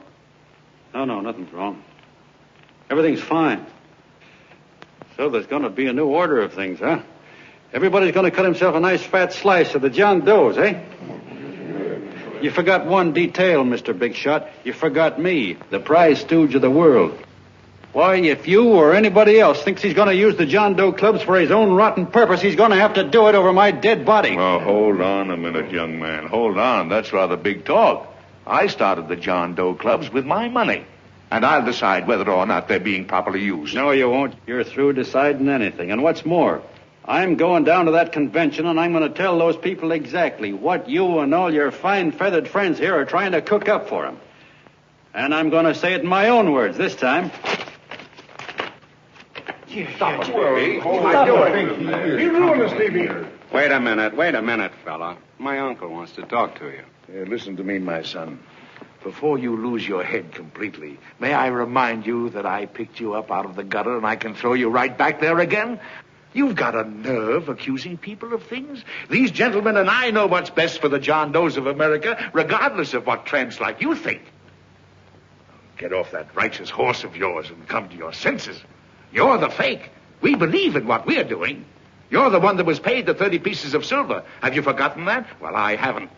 You're a fake John Doe, and I can prove it. You're the big hero that's supposed to jump off tall buildings and things. Do you remember? What do you suppose your precious John Does will say when they find out that you never had any intention of doing it, that you were being paid to say so? You're lucky they didn't run you out of the country. With the newspapers and the radio stations that these gentlemen control, we can kill the John Doe movement deader than a doornail. We'll do it, too, the moment you step out of line.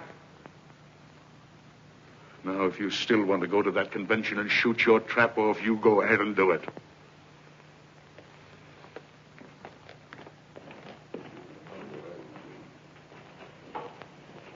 You mean to tell me you try to kill the John Doe movement if you can't use it to get what you want?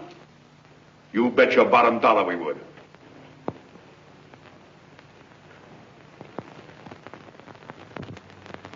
Well, that certainly is a new low. I guess I've seen everything now. You sit there back of your big cigars and think of deliberately killing an idea that's made millions of people a little bit happier. An idea that's brought thousands of them here from all over the country, by bus and by freight and jalopies and on foot, so they could pass on to each other their own simple little experiences. Why, look, I'm just a mug and I know it, but I'm beginning to understand a lot of things. Why, your type's as old as history. If you can't lay your dirty fingers on a decent idea and twist it and squeeze it and stuff it into your own pocket, you slap it down. Like dogs, if you can't eat something, you bury it. Why, this is the one worthwhile thing that's come along. People are finally finding out that the guy next door isn't a bad egg. That's simple, isn't it? And yet a thing like that's got a chance of spreading till it touches every last doggone human being in the world, and you talk about killing it. Why, when this fire dies down, what's going to be left? More misery, more hunger, and more hate. And what's to prevent that from starting all over again? Nobody knows the answer to that one, and certainly not you with those slimy, bollocked-up theories you got.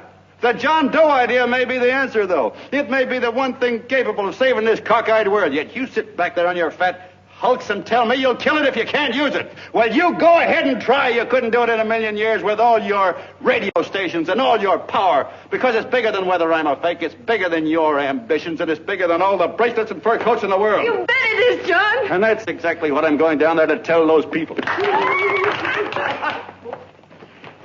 a minute, you ungrateful rat. My uncle's been too good to learn.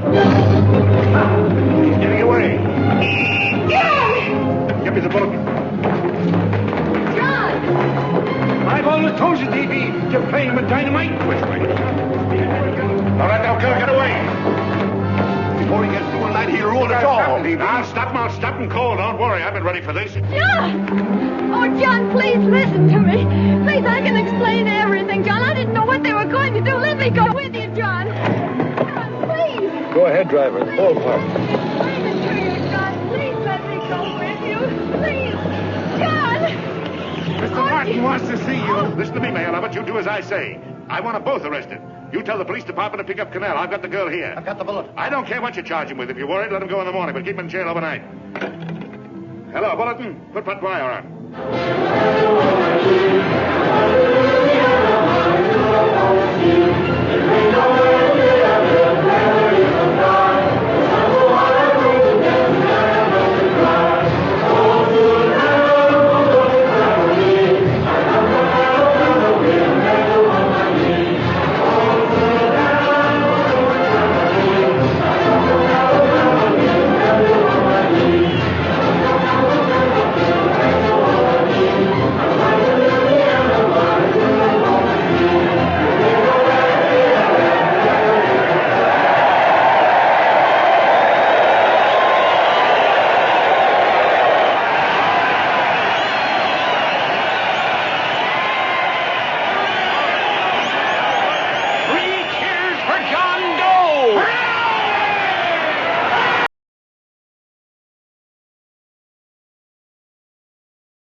Quiet, please. Ladies and gentlemen, let us have a moment of silent prayer for the John Does all over the world, many of whom are homeless and hungry. Rise, please. Everybody rise.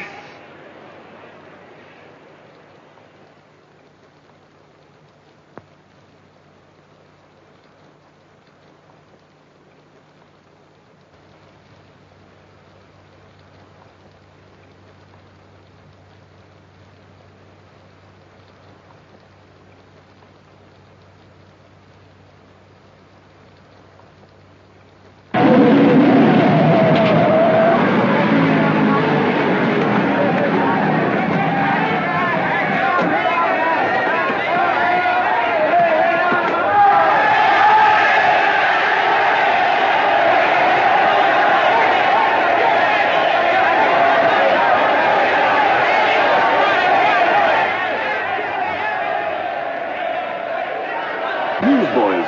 Hundreds of yelling newsboys are swarming into the park like locusts. They're yelling John Doe's a fake. Fake.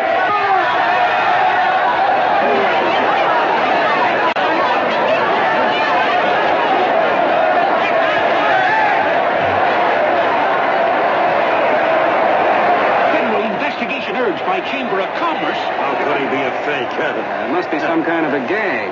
A what? A gag. A gag.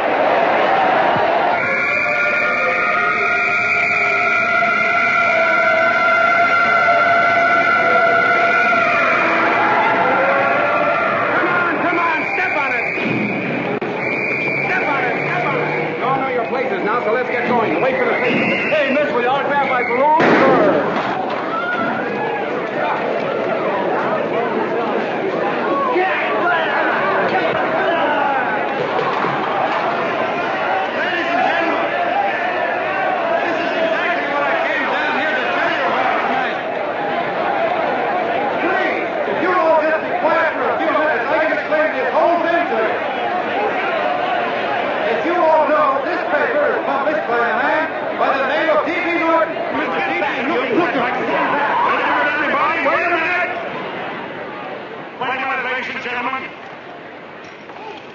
My name is D.B. Norton. You all know me.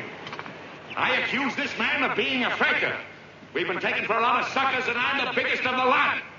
I spend a fortune backing this man in what I believe to be a sincere and worthy cause, just as you all did.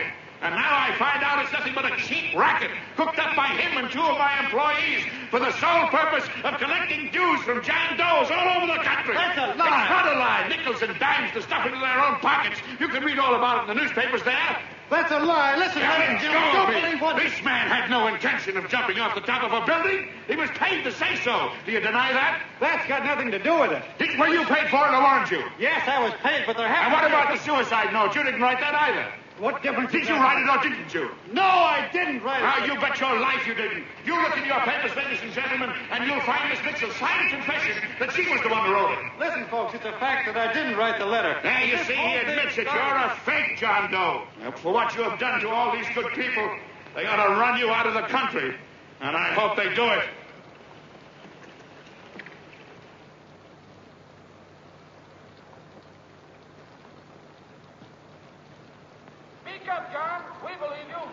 Please, listen, folks. Now that he's through shooting over his face, I've got a couple of things to tell you about. Come on, the rest of you get in here and riot. Break this crowd up. Come on. I'm sorry, folks, but we can't hear him anymore. Something's gone wrong with the loudspeakers. John Doe's a fake! Boo! They can't hear me. Boo! This thing's not working. Ladies and gentlemen.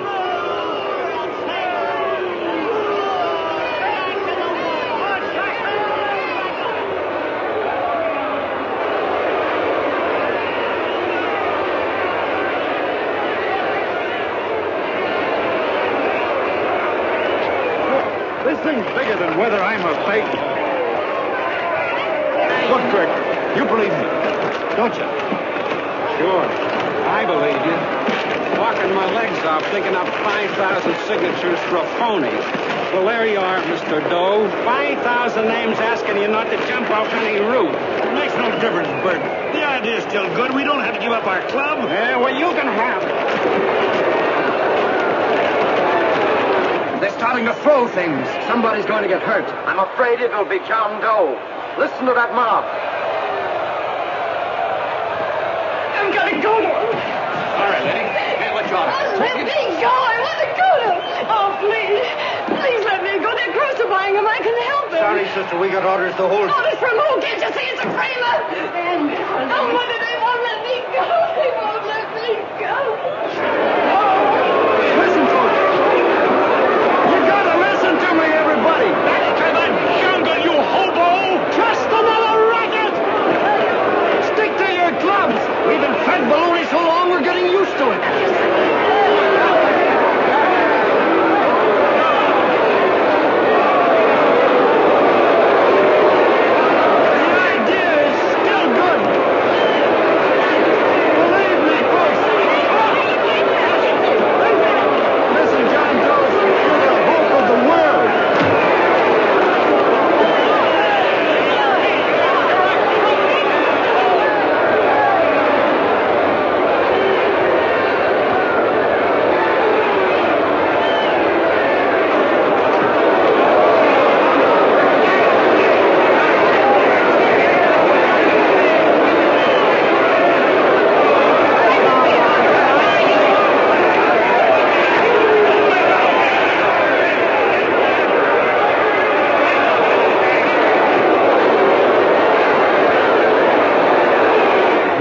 Managed to get him out of the park. But if that boy isn't hurt, it'll be a miracle. Ladies and gentlemen, this certainly looks like the end of the John Doe movement. Well, boys, you can chalk up another one to the Pontius Pilates.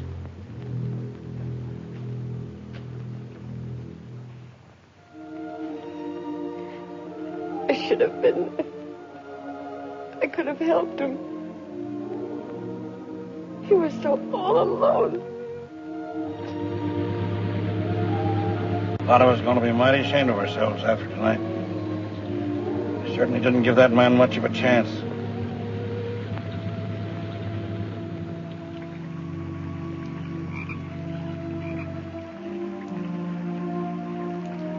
Have some more coffee, Long John? No thanks, Tom.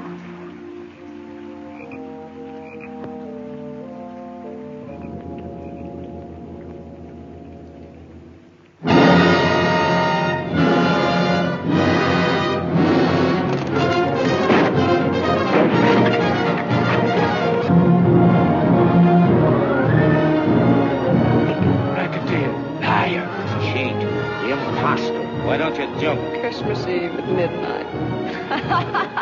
Goodbye, Mr. Doe. You're a wonderful man. And God bless you, my boy. I'll get in there and catch you. You're fake, John Doe, and I can prove it. You're the big hero who's supposed to jump off tall buildings and things. Do you remember? What do you suppose your precious John Does will say when they find out that you never had any intention of doing it, that you were being paid to say so? Christmas Eve at midnight.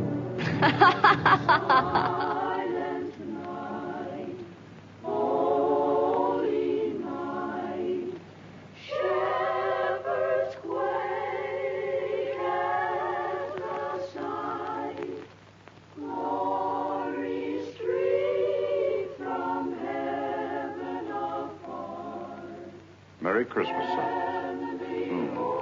Merry Christmas.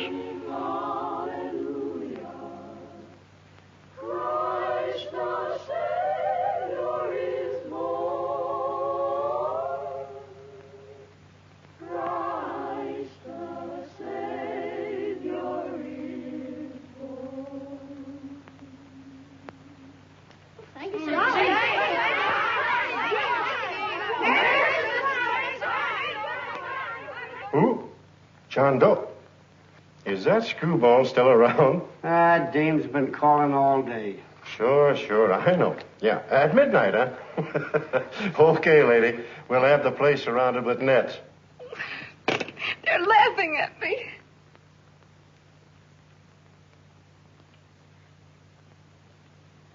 You're a sick girl, Anne. You better take it easy. Whom are you calling now? You called that number not 10 minutes ago. Hello, Mr. Cannell. Have you seen him yet? Now, listen, Ann. He can't possibly get in without our seeing him. I'm watching the side door, and the colonel's out front, so stop worrying. Oh.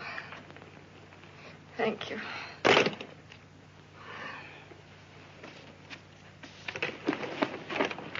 What, Ann? Anne, don't be foolish. If this isn't the craziest, the battiest, the looniest wild goose chase I ever heard of. Shut up, Bert. Sourpuss is right. Yeah, well, if he is, I'm a banana split. That man is going to be on that roof.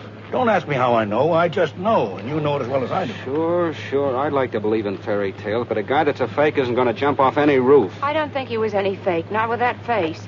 And anyway, what he stood for wasn't a fake. Okay, honey, okay.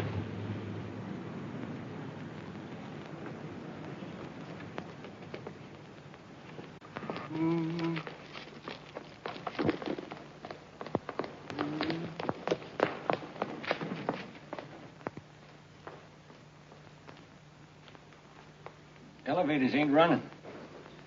Colonel, You shouldn't have got out of bed, miss. has he been here? No. Have you seen him? I ain't seen him for a week. Where's Cannell? He's watching the other door. Oh, you're swell. Oh. No sense in going up there. I've been here for hours. He ain't here. Let me go, will you? Now, that's crazy. It's 14 floors.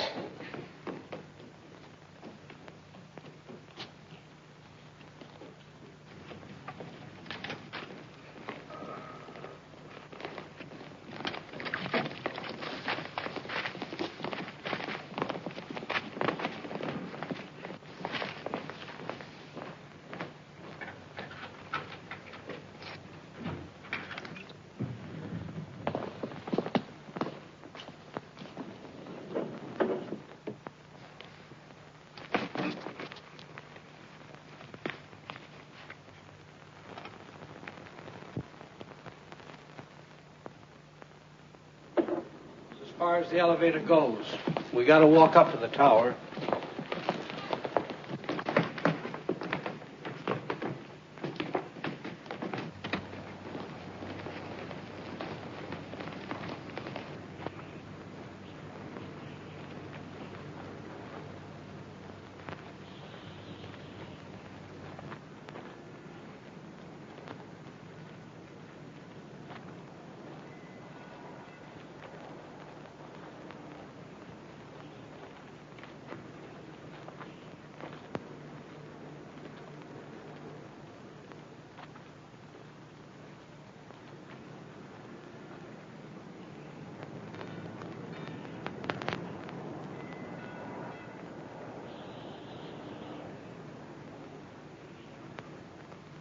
That tramp was probably full of Christmas cheer and asleep in some flop house. Let's go. I've got to decorate my tree.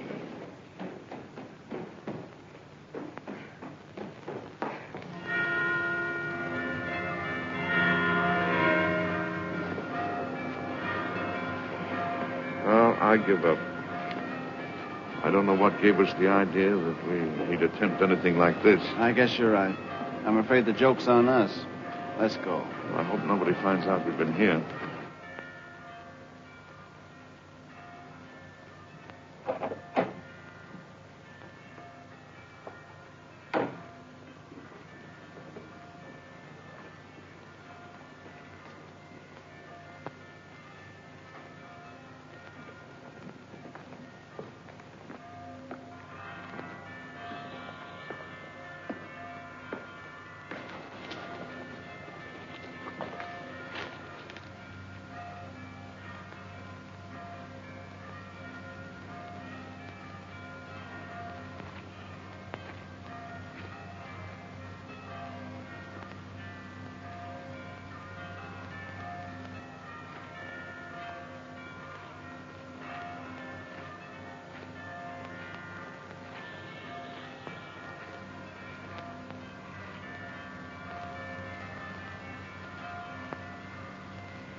I wouldn't do that if I were you, John.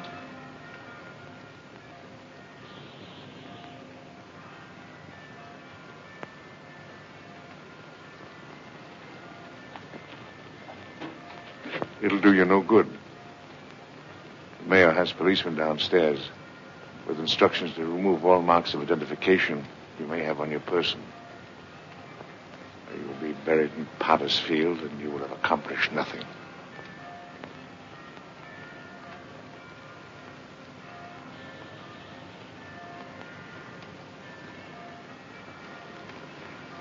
I've taken care of that.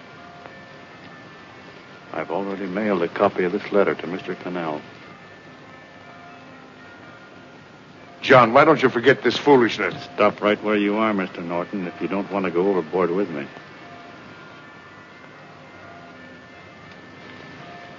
I'm glad you gentlemen are here. You killed the John Doe movement, all right. But you're going to see it born all over again.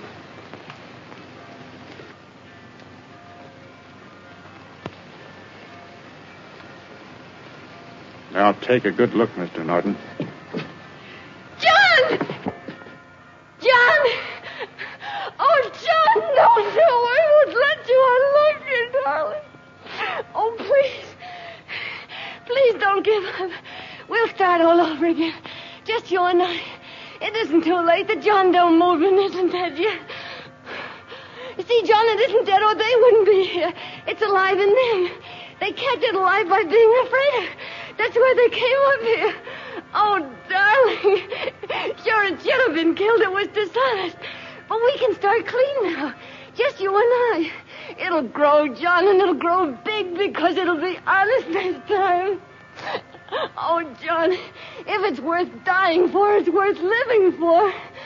Oh, please, John. Oh, please, please, God, help me. John, look at me. You want to be honest, don't you? Well, you don't have to die to keep the John Doe idea alive. Someone already died for that once. The first John Doe. And he's kept that idea alive for nearly 2,000 years. It was he who kept it alive in them. And he'll go on keeping it alive forever and always. For every John Doe movement these men kill, a new one will be born. That's why those bells are ringing, John. They're calling to us. Not to give up, but to keep on fighting, to keep on pitching. Oh, don't you see, darling? This is no time to give up. You and I, John, we... Oh, no. No, John. If you die, I want to die, too. Oh, I love you. Oh, John.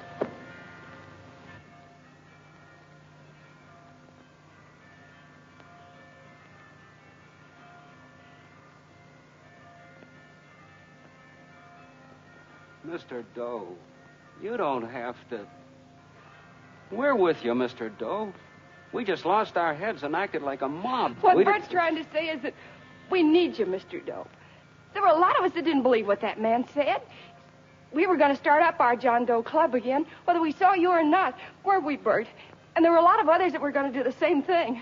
Well, Mr. Sourpuss even got a letter from his cousin in Toledo. I got it right here, Mr. Doe. Only it'd be a lot easier with you. Please. Please come with us, Mr. Doe.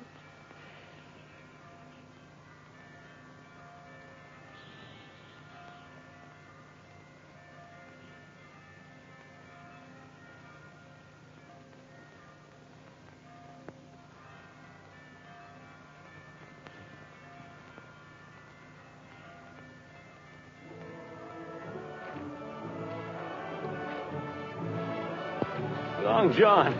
Mr. Doe. Here, we'll help you with it. She'll be all right. Mr. Doe, take her right down to the car. And right up. We got a car right down to where They are, Norton, the people. Try and lick that.